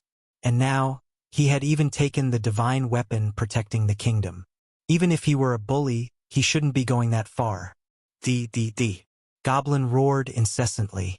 His vast, majestic divine power spread into the surroundings, crushing everyone who was watching the battle straight onto the ground and rendering them unable to even raise their heads. Roar! Innumerable golden threads suddenly shot out of Goblin to form a huge golden cage, which covered the area around Meng Lei. Close! The golden cage rapidly closed and imprisoned Meng Lei in an instant. You knave, traitor, and renegade! I'm going to rip you into 1,000,000 pieces and cut you with 1,000 knives. The golden cage started to contract as Goblin roared furiously, its sharp, indestructible golden threads tightening around Meng Lei forcefully. Had it been anyone else, even a limits-level Saint Domain, they would surely have been turned into minced meat by the golden threads. Yet Meng Lei remained well and intact.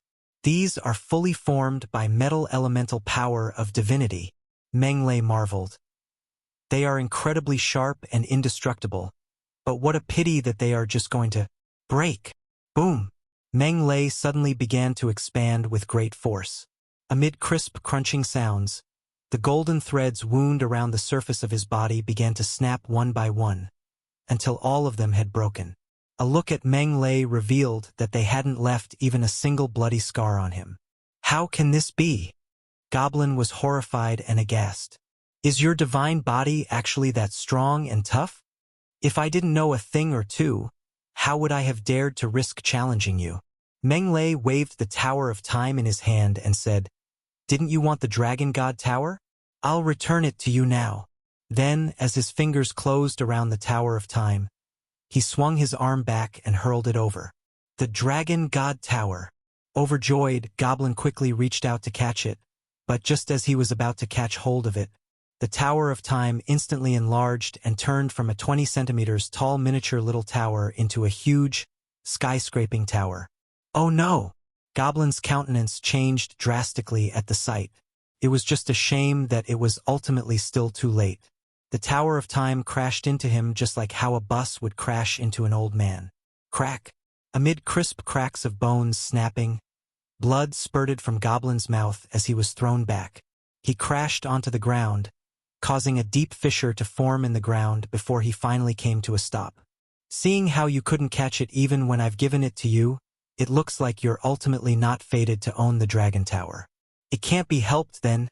Meng Lei shook his head lightly. With a casual movement from him, the Tower of Time shrank in size again and flew back into his palm. You evil creature! Goblin soared into the sky and, without a second word, transformed into a huge golden colossal dragon. Golden yellow in color throughout, it was 1,000 meters long and had a wingspan of more than 3,000 meters. Boom! Fierce, surging dragon might spread out, suppressing all the spectators so much that blood spurted from their mouths as if they had been struck by lightning. The weaker ones even passed out right away. You lowly worm! You've enraged me! You've completely enraged me! Goblin roared furiously. I'm going to rip you into 1,000,000 pieces and cut you with 1,000 knives. Roar! The colossal dragon opened its mouth, from which a wave of golden dragon breath spurted. The dragon breath was actually golden, boiling hot liquid. Whoosh! Meng Lei easily dodged the attack. However, the students behind him weren't that lucky. Before they could even scream, they had become a pool of golden fluid. Run! Run! The students and teachers at the sides almost died from fright, yet they had been forced onto the ground and couldn't move at all. All they could do was to pray amid their fear and trepidation that they wouldn't become collateral damage. What powerful dragon breath!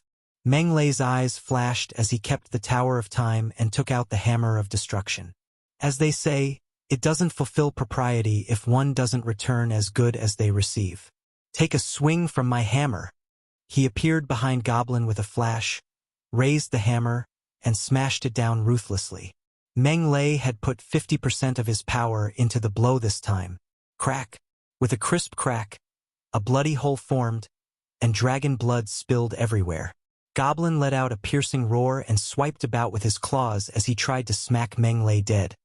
Yet he simply couldn't catch him. Everyone says that a golden colossal dragon scales have peerless defenses, but it looks like they're nothing more than just this. This battle has lost all meaning. Let's end this. Meng Lei was like a phantom, yet also like a mirage. He appeared here one moment and there the next, his movements as swift as the wind and as quick as lightning. Crack! Crack! He completely suppressed Goblin. Huge hole after hole was left behind everywhere that the Hammer of Destruction passed by. Large droplets of golden dragon blood sprayed about and dyed the ground, as well as every single spectator's mind, in their color. The sight was shockingly ghastly and incredibly horrifying. Roar! Divine Technique. Protective Golden Body 1. Divine Technique. Imprisonment. God's Domain. Divine Technique. Golden Flames of Destruction. Divine Technique. Indestructible Metal God. Goblin roared incessantly and unleashed various trump cards. He didn't even hesitate to use his power of divinity. Nevertheless, these were still powerless to alter the outcome of the battle. Meng Lei, together with his hammer, came and went like a ghost. When God's domain came toward him, he dodged and smashed his hammer about furiously. When the golden flames of destruction came toward him, he also dodged and smashed his hammer about furiously. When the destructive dragon breath came toward him, he still dodged and smashed his hammer about furiously. After the series of attacks, Meng Lei was still completely well and intact, but Goblin was already riddled with holes and his dragon scales broken and cracked. He was a terribly wretched sight to behold. It's over. Meng Lei liked to fight, but he didn't have a penchant for abusing the weak. Thus, he resolutely launched his final attack. Divine Technique, Ultimate Alchemy. Buzz. A dazzling golden light beam descended from above and instantly smashed onto Goblin. All the areas that the golden light beam struck stiffened right away and turned a golden yellow color before ultimately actually becoming a dazzling gold. Upon sensing the changes in his body, Goblin's expression changed drastically. He flapped his wings desperately in an attempt to avoid the golden light beam, only for Meng Lei to smash his hammer onto his head. The blow dizzied Goblin, making him see stars while his mind blanked out. Buzz. The golden light beam swiftly spread out. In a few short breaths, it had fully enveloped Goblin's 1,000 meters long body, wings, tail, and claws. Whoosh! In this instant, Goblin's body was completely frozen, and he could no longer budge even an inch. Then, he crashed straight onto the ground and became still and motionless. Meng Lei landed in front of Goblin and knocked against his body, producing dull, muffled thuds as he did so. He was awfully pleased with his handiwork. This place is pretty cold and cheerless after I took the Dragon God Tower. We'll have you stand in its place then. And then, Meng Lei vanished with a flash. It's ended? The spectators who had been forced onto the ground climbed to their feet, panting heavily as they did so. They felt as if they'd just had a near-death experience and been given a new lease of life. It had really been too frightening just now. This is wonderful. I'm still alive. Sob. I'm still alive. I'm still alive. Mama? Badly frightened. Most of the onlookers were currently weeping in joy and relief. The bolder ones among them carefully walked over to Goblin. One of them trembled as he asked, "G Grandmaster, are you all right?" However, there was no response. Utterly confused, the person reached out and touched Goblin lightly. His body was cold to the touch and felt fully metallic. How was this a dragon anymore? It was clearly a colossal dragon statue. Oh, dragon god above. The Grandmaster has turned into a statue? That old bastard actually doesn't even have a single bronze coin on him. Meng Lei sat among the clouds with a spatial ring in his hand, the one that he'd just filched from Goblin. He had initially thought that killing a half-deity would earn him a handsome sum of money, but little did he expect that not only did the system not sound any notifications, but even the spatial ring was also empty. All that work had been for nothing? Meng Lei was so furious that he was close to swearing. Even killing a Saint Domain magical beast could earn him quite a few laws of nature origin crystal, yet he hadn't gotten even a single cent from killing a half-deity now. How infuriating. He's still alive even though he took my ultimate alchemy attack. That old fogey definitely still has another incarnation of himself. Colossal dragons are avaricious.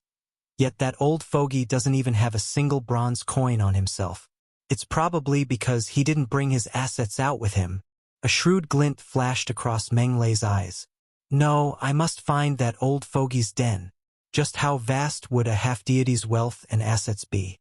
I must get my hands on it.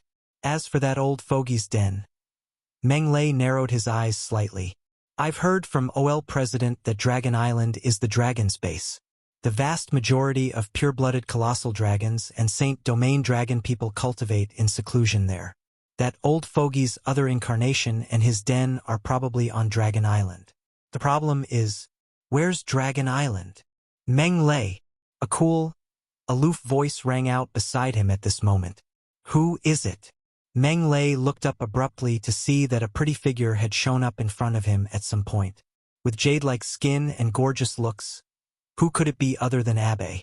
Abe! Meng Lei greeted her with a smile.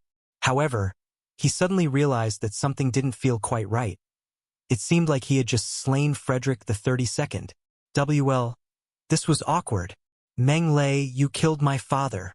Abe gazed at Meng Lei with a complex look in her eyes. There was pain, agony, and fury in there. But what was present even more so was an internal struggle. Do you want to avenge him? Meng Lei asked with a wry laugh. Yes, but I know I'm no match for you. Neither can I make myself do it. Abe slowly closed her eyes as a tear rolled down her cheek. Meng Lei heaved a sigh while Abe also fell silent. At once, the atmosphere turned rather heavy. After quite a while, it was Abe that broke the silence first. "I'm leaving, Meng Lei." "Leaving? Where are you going?" Meng Lei was taken aback. "Somewhere far, far away." Abe sighed softly and said, "Perhaps we'll never see each other again after today. Take care." Then, she turned and left, a crystal-clear teardrop dissipating along with the wind. "You?" Meng Lei wanted to call out to her, but he ultimately sighed and murmured, "Abe, do take care, too." Abe left, leaving behind only a heavy, gloomy view of her back and a sense of guilt that wouldn't disappear. "I'm sorry, Abe, but I don't regret what I did. If I could do it all over again, I would still do what I did. Dragon God Empire is mine." Then, Meng Lei got up, turned, and flew toward the Dragon God Empire Palace. He had left in a hurry previously and forgotten to do something important, so he wanted to return and get it done. Meng Lei traveled very quickly. A few minutes later, he had returned to the area above the palace. However, the scene currently taking place in the palace somewhat caught him by surprise.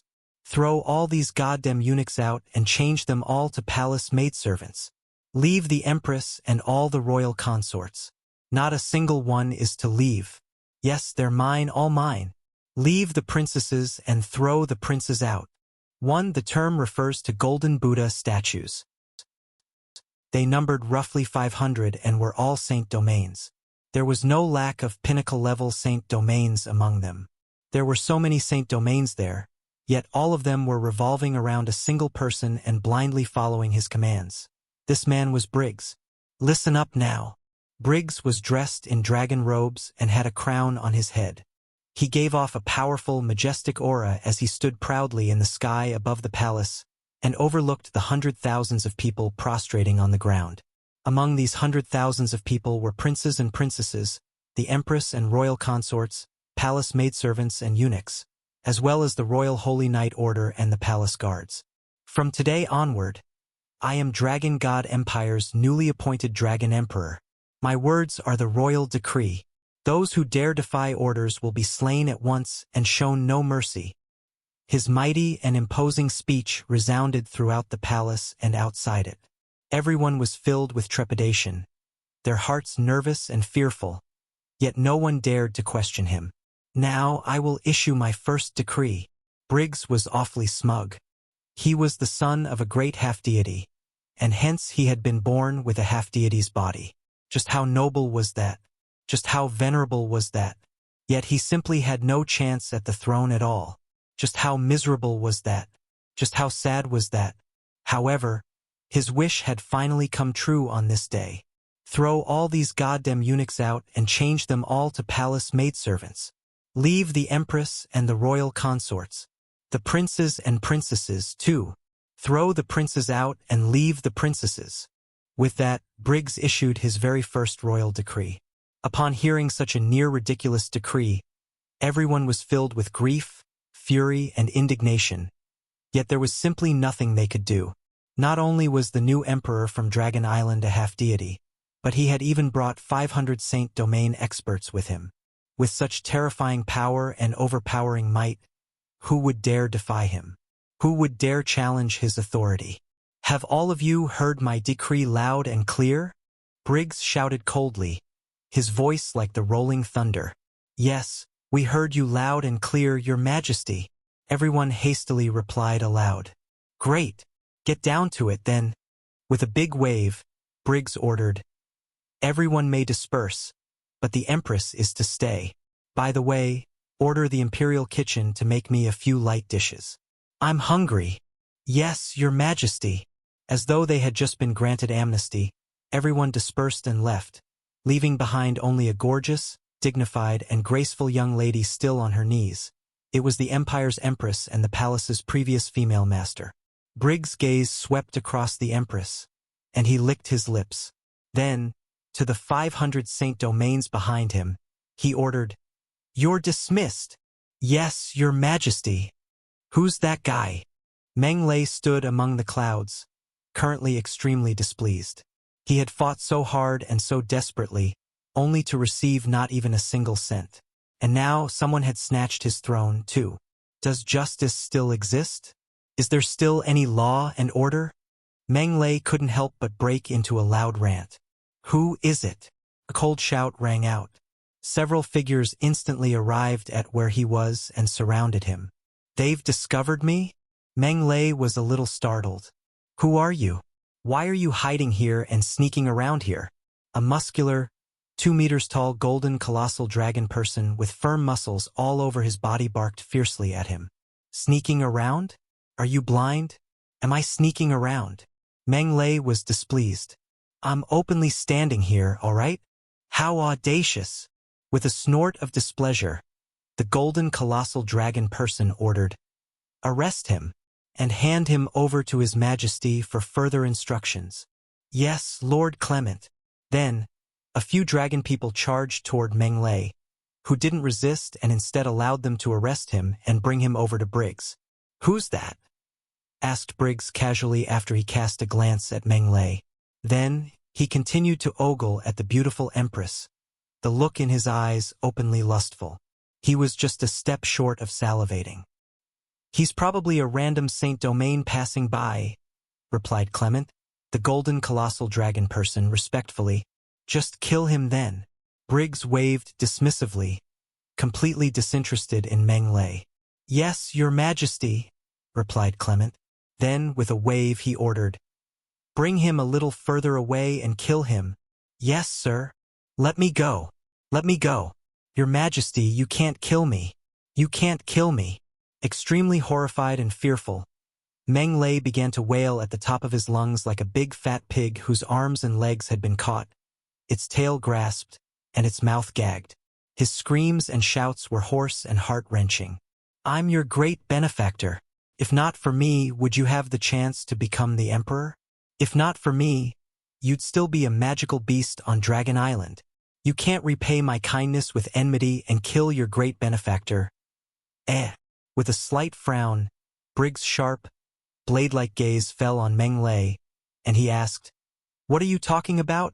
How does me becoming the Emperor have anything to do with you? Of course it has something to do with me, Meng Lei hastily explained. If I hadn't killed the old Emperor, would you have the chance to become the new Emperor? Your Majesty, you must give credit where it's due and not repay kindness with enmity. You'll suffer retribution if you do that, and neither will that bullshit dragon god let you off. You killed the old Emperor? A mild jolt went through Briggs while the beautiful Empress shuddered hard. The 500 Saint Domain's countenances also changed dramatically. Who exactly are you? Briggs' eyes bore into Meng Lei, hints of murderous intent coming over his eyes. Who am I? You don't even know who I am? As expected, the dragons are indeed a bunch of ingrates. A complete change from his previous lowly demeanor. Meng Lei broke into a rant and jabbed his finger right at Briggs' nose. I've helped you kill the Emperor and given you the opportunity to become Emperor, thereby giving you another chance at life. But look at you. Never mind the fact that you didn't even thank me, your great benefactor, but you actually even want to kill me. You can't get any crueler and more unscrupulous than that. You can be said to be the most ungrateful person. No, the most ungrateful dragon in the world. Meng Lei was completely lashing out now. Since you're so heartless and ungrateful, then don't blame me for lashing out at you. You're Meng Lei. The beautiful Empress kneeling on the ground suddenly glared at Meng Lei furiously, alarm and anger coming over her at the same time. Meng Lei. You're Meng Lei. Briggs' countenance changed at once. You're that Meng Lei who murdered the Empire's Emperor, slaughtered all the court officials, and killed more than 1,000 Saint Domains? You damned beast. How dare you utter your great benefactor's name directly?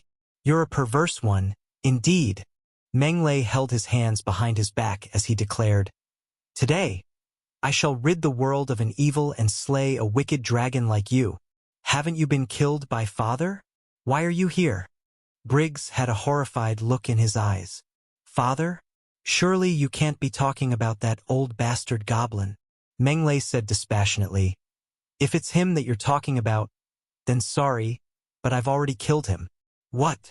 Briggs' countenance changed drastically at once. The 500 Saint Domains also looked at Meng Lei with looks of alarm and horror on their faces. One must know that Grandmaster Goblin was a half-deity. On top of that, he was even an old-time half-deity with the mightiest power and most venerated status among the golden colossal dragons. Just how strong and powerful was he? Yet, he had been killed? Everyone felt a chill that reached deep into their bones. You ungrateful damned beast that repays kindness with enmity. You'd better go to hell and keep your father company. Meng Lei let out an icy snort.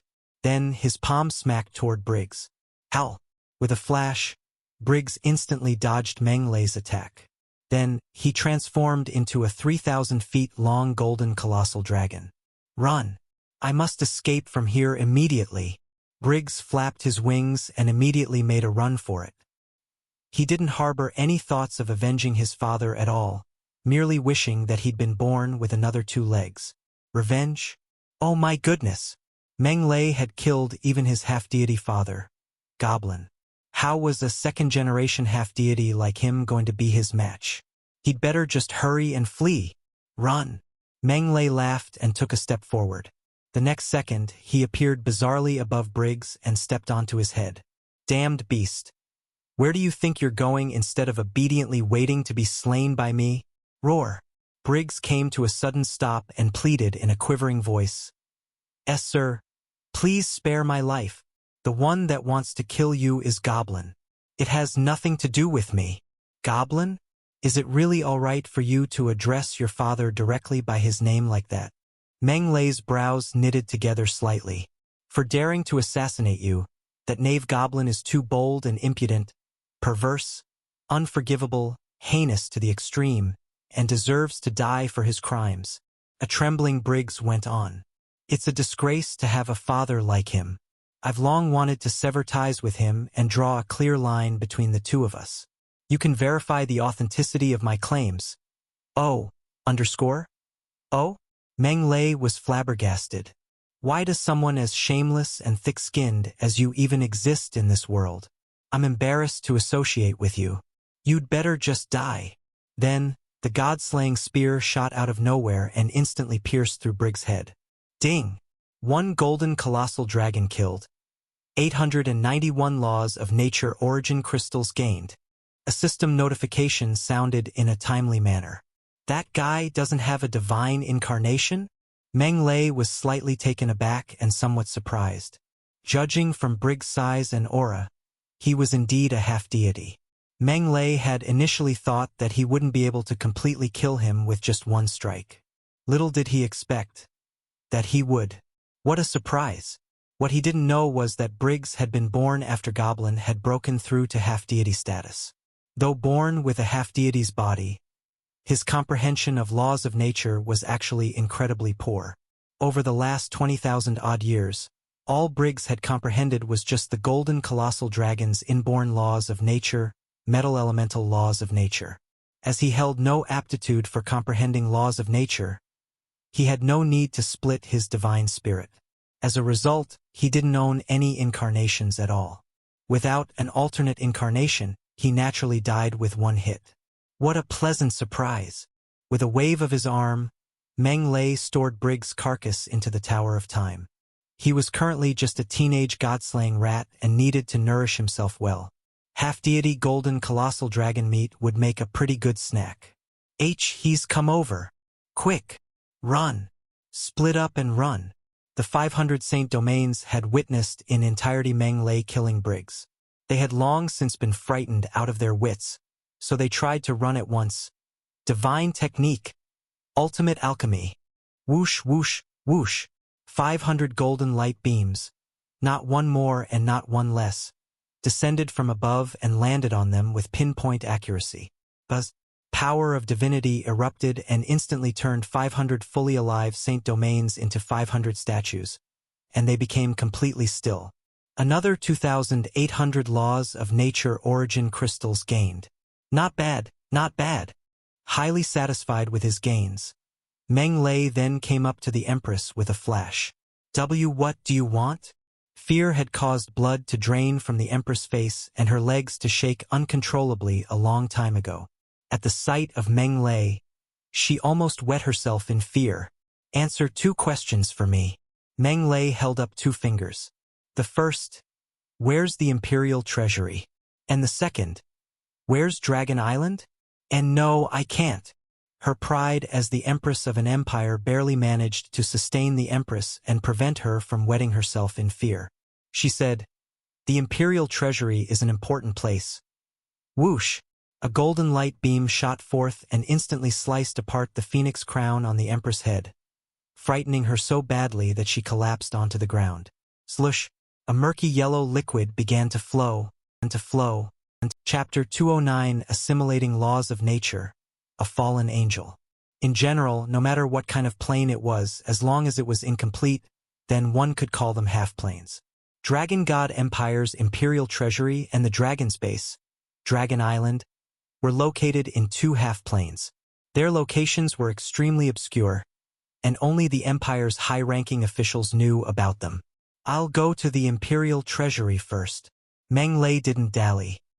He followed the Empress's directions, who had wet herself, arrived at an obscure underground palace, and found the magic circle that led to the treasury half-plane. Upon activating the magic circle, the world spun, and then Meng Lei arrived at another world. Gray, overcast skies and gray, overcast lands.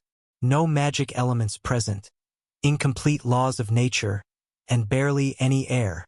A half-plane like this evidently wasn't suitable for any life form to live in. As a place for treasure storage, however, it was undoubtedly extremely suitable. Firstly, there was no fear of moldiness. Secondly, there was no fear of deterioration. Thirdly, there was no fear of bugs or pests. Therefore, it was truly the best choice of location. Meng Lei immediately noticed several palaces standing tall and straight on the flat grounds with just a glance. Big, tall, and lofty. They glittered gold like several mountains of gold and gave off a dazzling brilliance. Meng Lei quickly flew over to the first palace. The gates were tightly shut, and 2 big words, Weapon Hall Gilt in Gold, were written in calligraphy on the 100 feet tall gates that were constructed from pure gold. Magic power swirled around the gates. Evidently, they had been engraved with a magic circle. Weapon Hall. Meng Lei made a grabbing motion in the air. At once, the 100 feet tall gates made out of pure gold broke and dissipated with a boom, turning into gold powder residue that floated in the air and filled up the sky, before being collected by the system. Oh my goodness! 2 gates alone are already worth 3 billion gold coins. This is incredible. Incredible! Meng Lei couldn't help but gasp after taking a glance at the stats interface.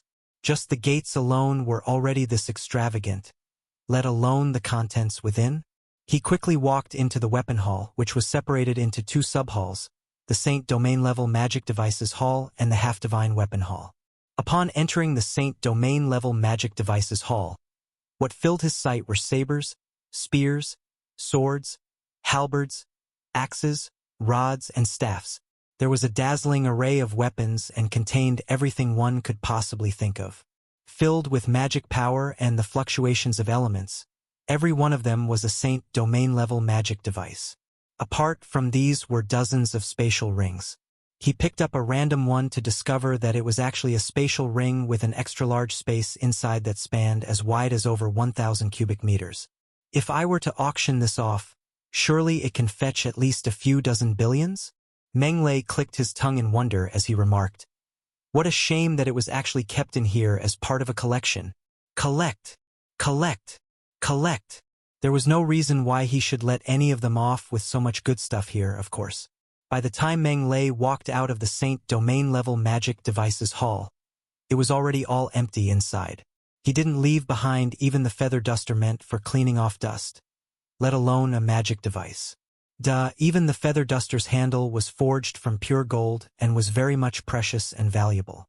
Who would bear to discard it? The half-divine weapon hall. Compared to the dazzling array of Saint Domain-level magic devices, there were much fewer half-divine weapons there. They numbered only about 10, and most of them were even magic staffs. The Sky Staff. Meng Lei picked up one of the magic staffs. Wind elemental power of divinity ebbed and flowed on the cyan-colored staff's surface. This is probably forged using a wind elemental half-deity magical beasts, rib bones, and magic core. Just the material alone is already something extremely rare. It's a pretty good half-divine weapon. Alright, I'll take it. Almost all the other half-divine weapons were also forged from half-deity materials.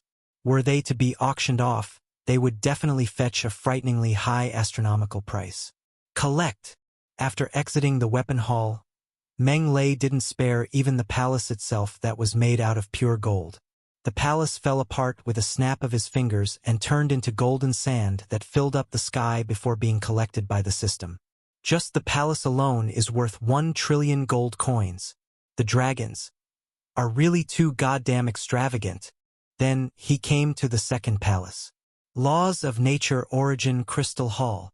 Meng Lei's breathing turned heavy and ragged at once. Unlike the Saint domain-level magic devices and half-divine weapons, Laws of Nature Origin crystals were just like gold coins and could be directly collected by the system. How could Meng Lei possibly not become worked up? Whoosh! The gates dissipated, and a dazzling, multicolored light shone through the door frame like a brilliant, eye-catching rainbow. What rich laws of nature power! Then, Meng Lei couldn't help but gasp. With just a glance, he had caught sight of the Laws of Nature Origin crystals that rested in full, towering heaps and glittered like colorful jewels. So many Laws of Nature Origin crystals! Exclaimed Meng Lei, whose eyes had lit up at the sight. System. Collect them all. Whoosh, whoosh, whoosh. By the time all the Laws of Nature Origin crystals in the hall were gone, his wealth had gone through the roof. 786,934 Laws of Nature Origin crystals. I've struck gold. I've struck gold this time.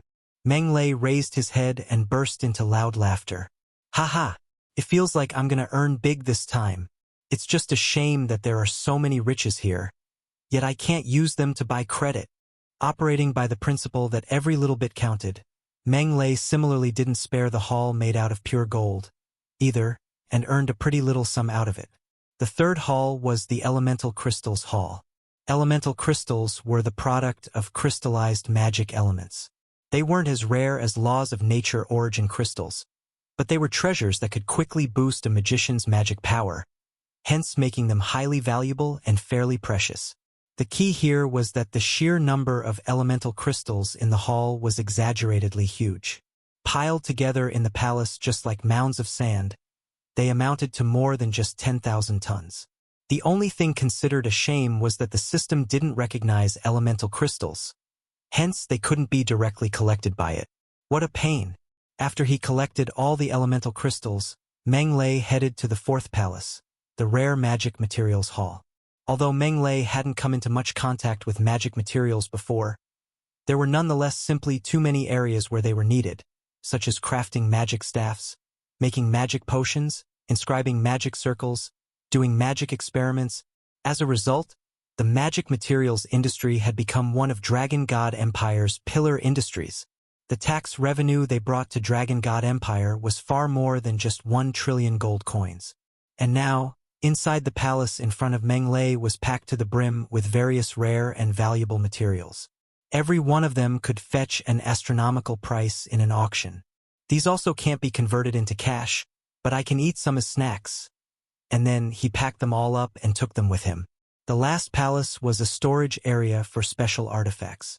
The first thing Meng Lei spied upon entering was a small, golden-yellow calf section of a leg. The calf looked like, yet wasn't gold. Divine energy waves circled around it as it gave off a fearsome and imposing might, causing Meng Lei to feel as if he were facing a primordial beast. Ding! Dropped item detected. Will you pick it up? Yes, pick it up. Ding! 1 fused Laws of Nature fragment discovered. Will you assimilate it? A fused Laws of Nature fragment? Meng Lei was slightly taken aback. Could it be a Laws of Nature fragment that had formed after a few types of Laws of Nature had fused together with one another? Yes, assimilate it.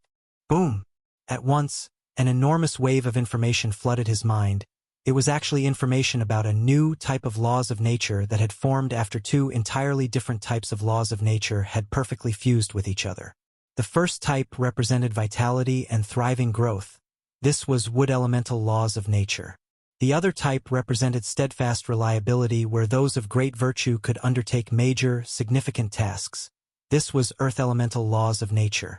A newly born laws of nature fragment that formed after wood elemental and earth elemental laws of nature had fused together? Meng Lei let out a soft exclamation and quickly looked at his stats interface. At once, his eyes widened dramatically, and he almost screamed. Host, Meng Lei race. Human, contains god-slaying rat bloodline, 100%. Wealth, 787,869 laws of nature, origin crystals, physical body constitution. Half-Deity, high grade, spirit, divine spirit, elementary grade, power of divinity. 0.1 divinity crystal laws of nature. Wood-earth fusion, 0.1%. 0.1%. Can buy credit for my laws of nature comprehension again now. And it's even a wood-earth fusion law of nature, too. Oh my God. Is this even possible? Meng Lei's heart pounded hard as a bold idea suddenly popped up in his mind. Was there really no other way to assimilate laws of nature other than to split the divine spirit, light up the divine fire, manifest the divine core, and become an intermediate deity first? Perhaps it was possible that he could fuse all 10 types of laws of nature into one before he lit up the divine fire?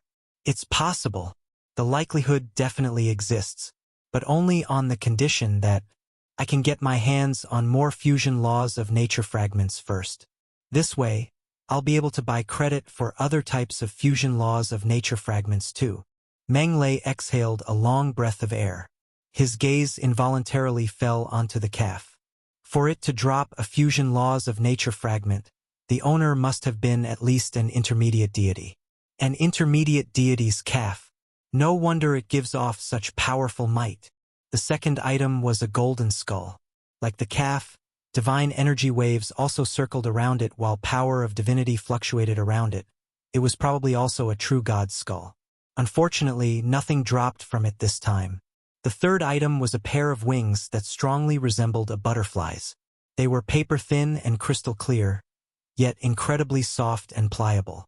Meng Lei actually couldn't rip them apart, thereby proving that they had totally come from a true god. The fourth item was a basketball-sized stone. It had neither power of divinity traces nor laws of nature traces around it. When basing off its outward appearance alone, it looked completely identical to an ordinary stone and was totally lacking any kind of unusual characteristic. Would an ordinary stone be placed here? Perplexed, Meng Lei couldn't help but pick up the stone, intending to do a close inspection. Unexpectedly, the system's icy cold voice rang out at this point out of the blue. Ding! Dropped item discovered. Will you pick it up? Yes, pick it up. Ding! You've obtained the fallen angel bloodline. Will you assimilate it? What? The fallen angel bloodline? Meng Lei was flabbergasted. Where did that come from? Could it be?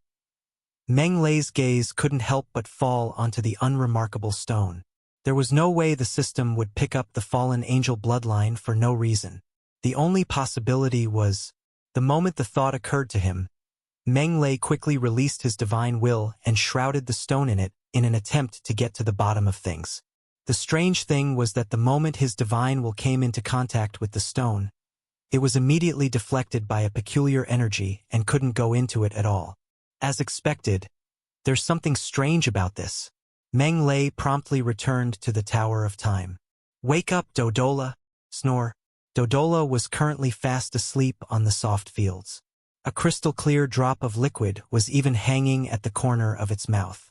Upon being awakened by Meng Lei, it opened its sleepy eyes and asked, "What's wrong?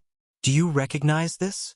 Meng Lei tossed the pebble over, which instantly hooked Dodola's attention. That's a devil's aura, and a higher devil's, no less. Dodola's eyes bore into the pebble as it sniffed hard at it like a dog. Where did you get this? Can you first tell me what this thing is? Asked Meng Lei instead. Dodola replied affirmatively, a devil's egg. This is a devil's egg. A devil's egg? Are you sure? Meng Lei quickly asked. Of course. The number of devils I've killed together with the great god of time easily totals 100,000, if not 1,000,000. How would I possibly make a mistake about that? Dodola bragged haughtily. This is definitely a devil's egg.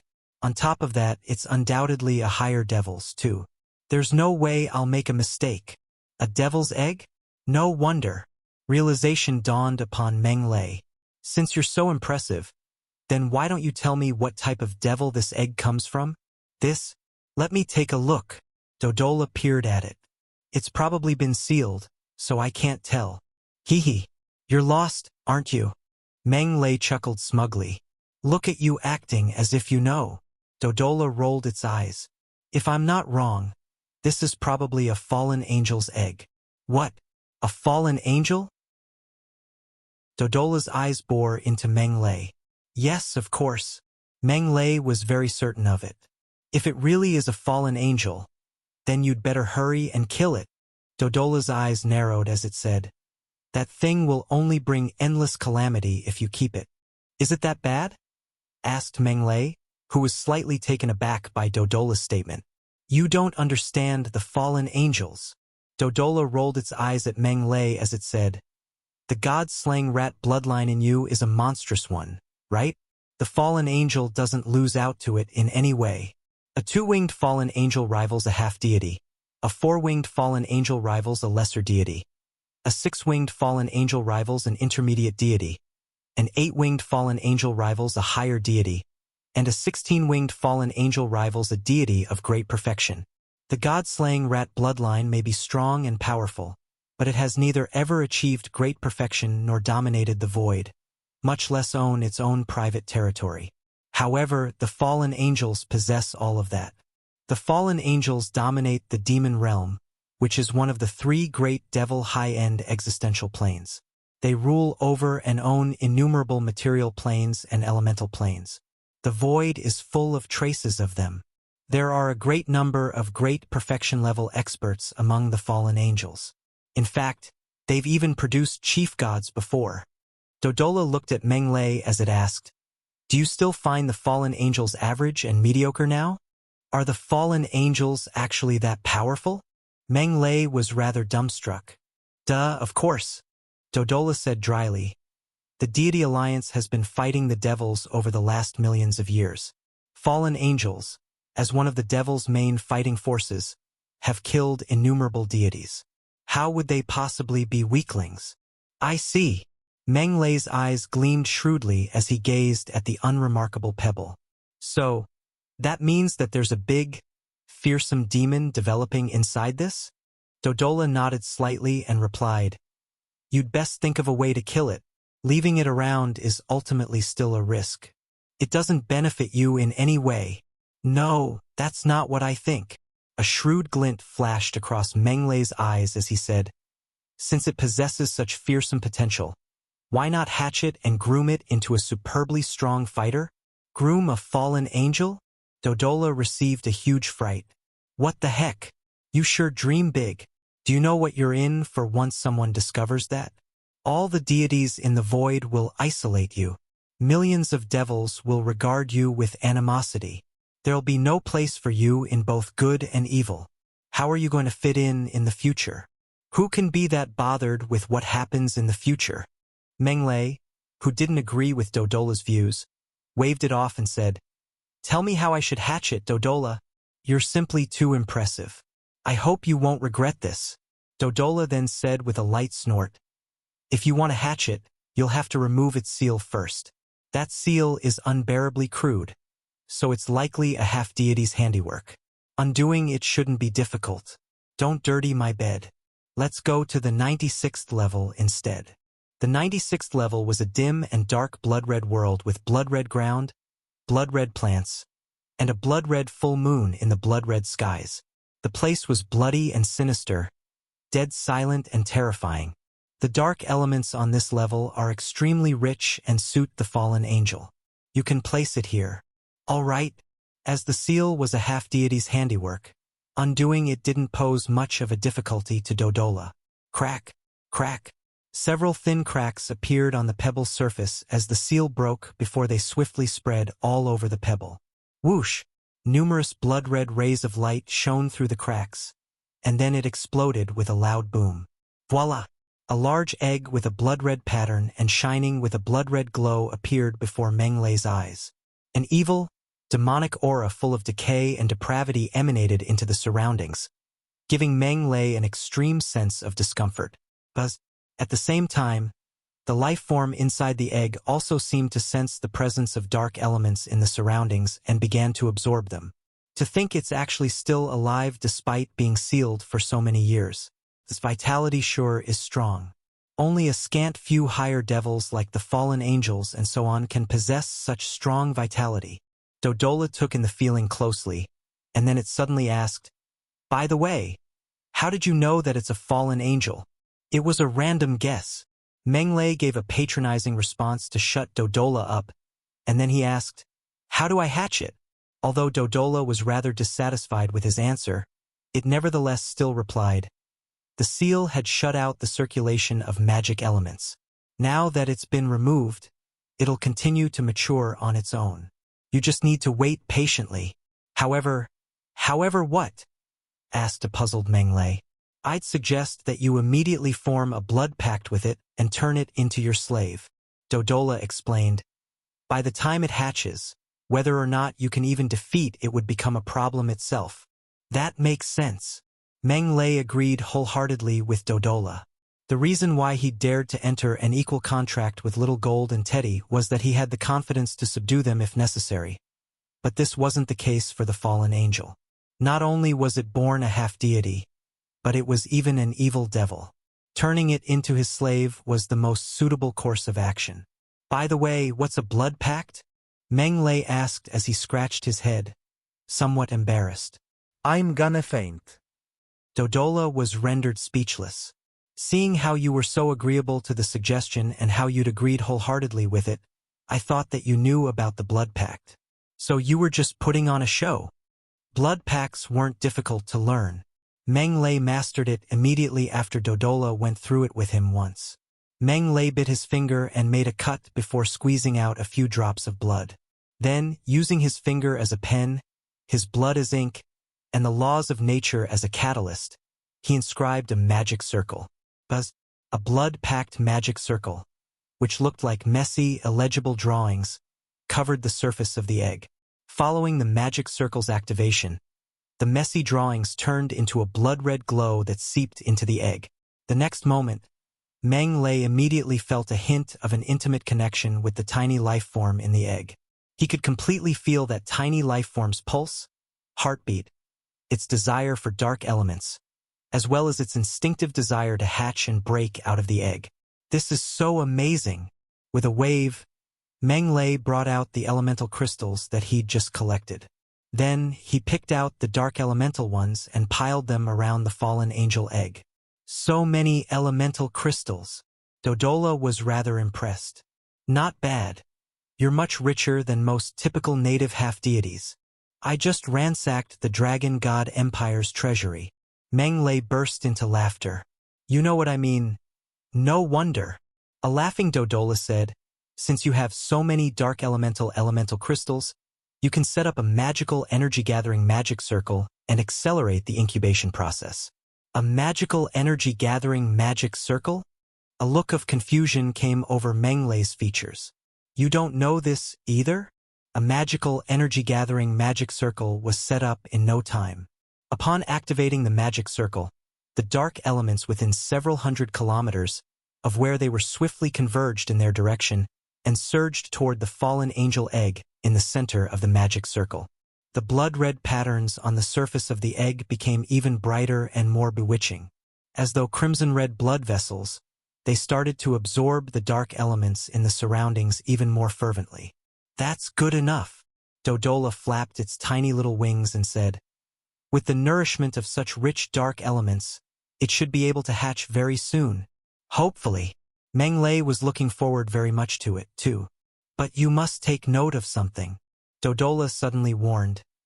"It'll need to feed once it hatches, although dark elemental magical beasts can barely suffice too.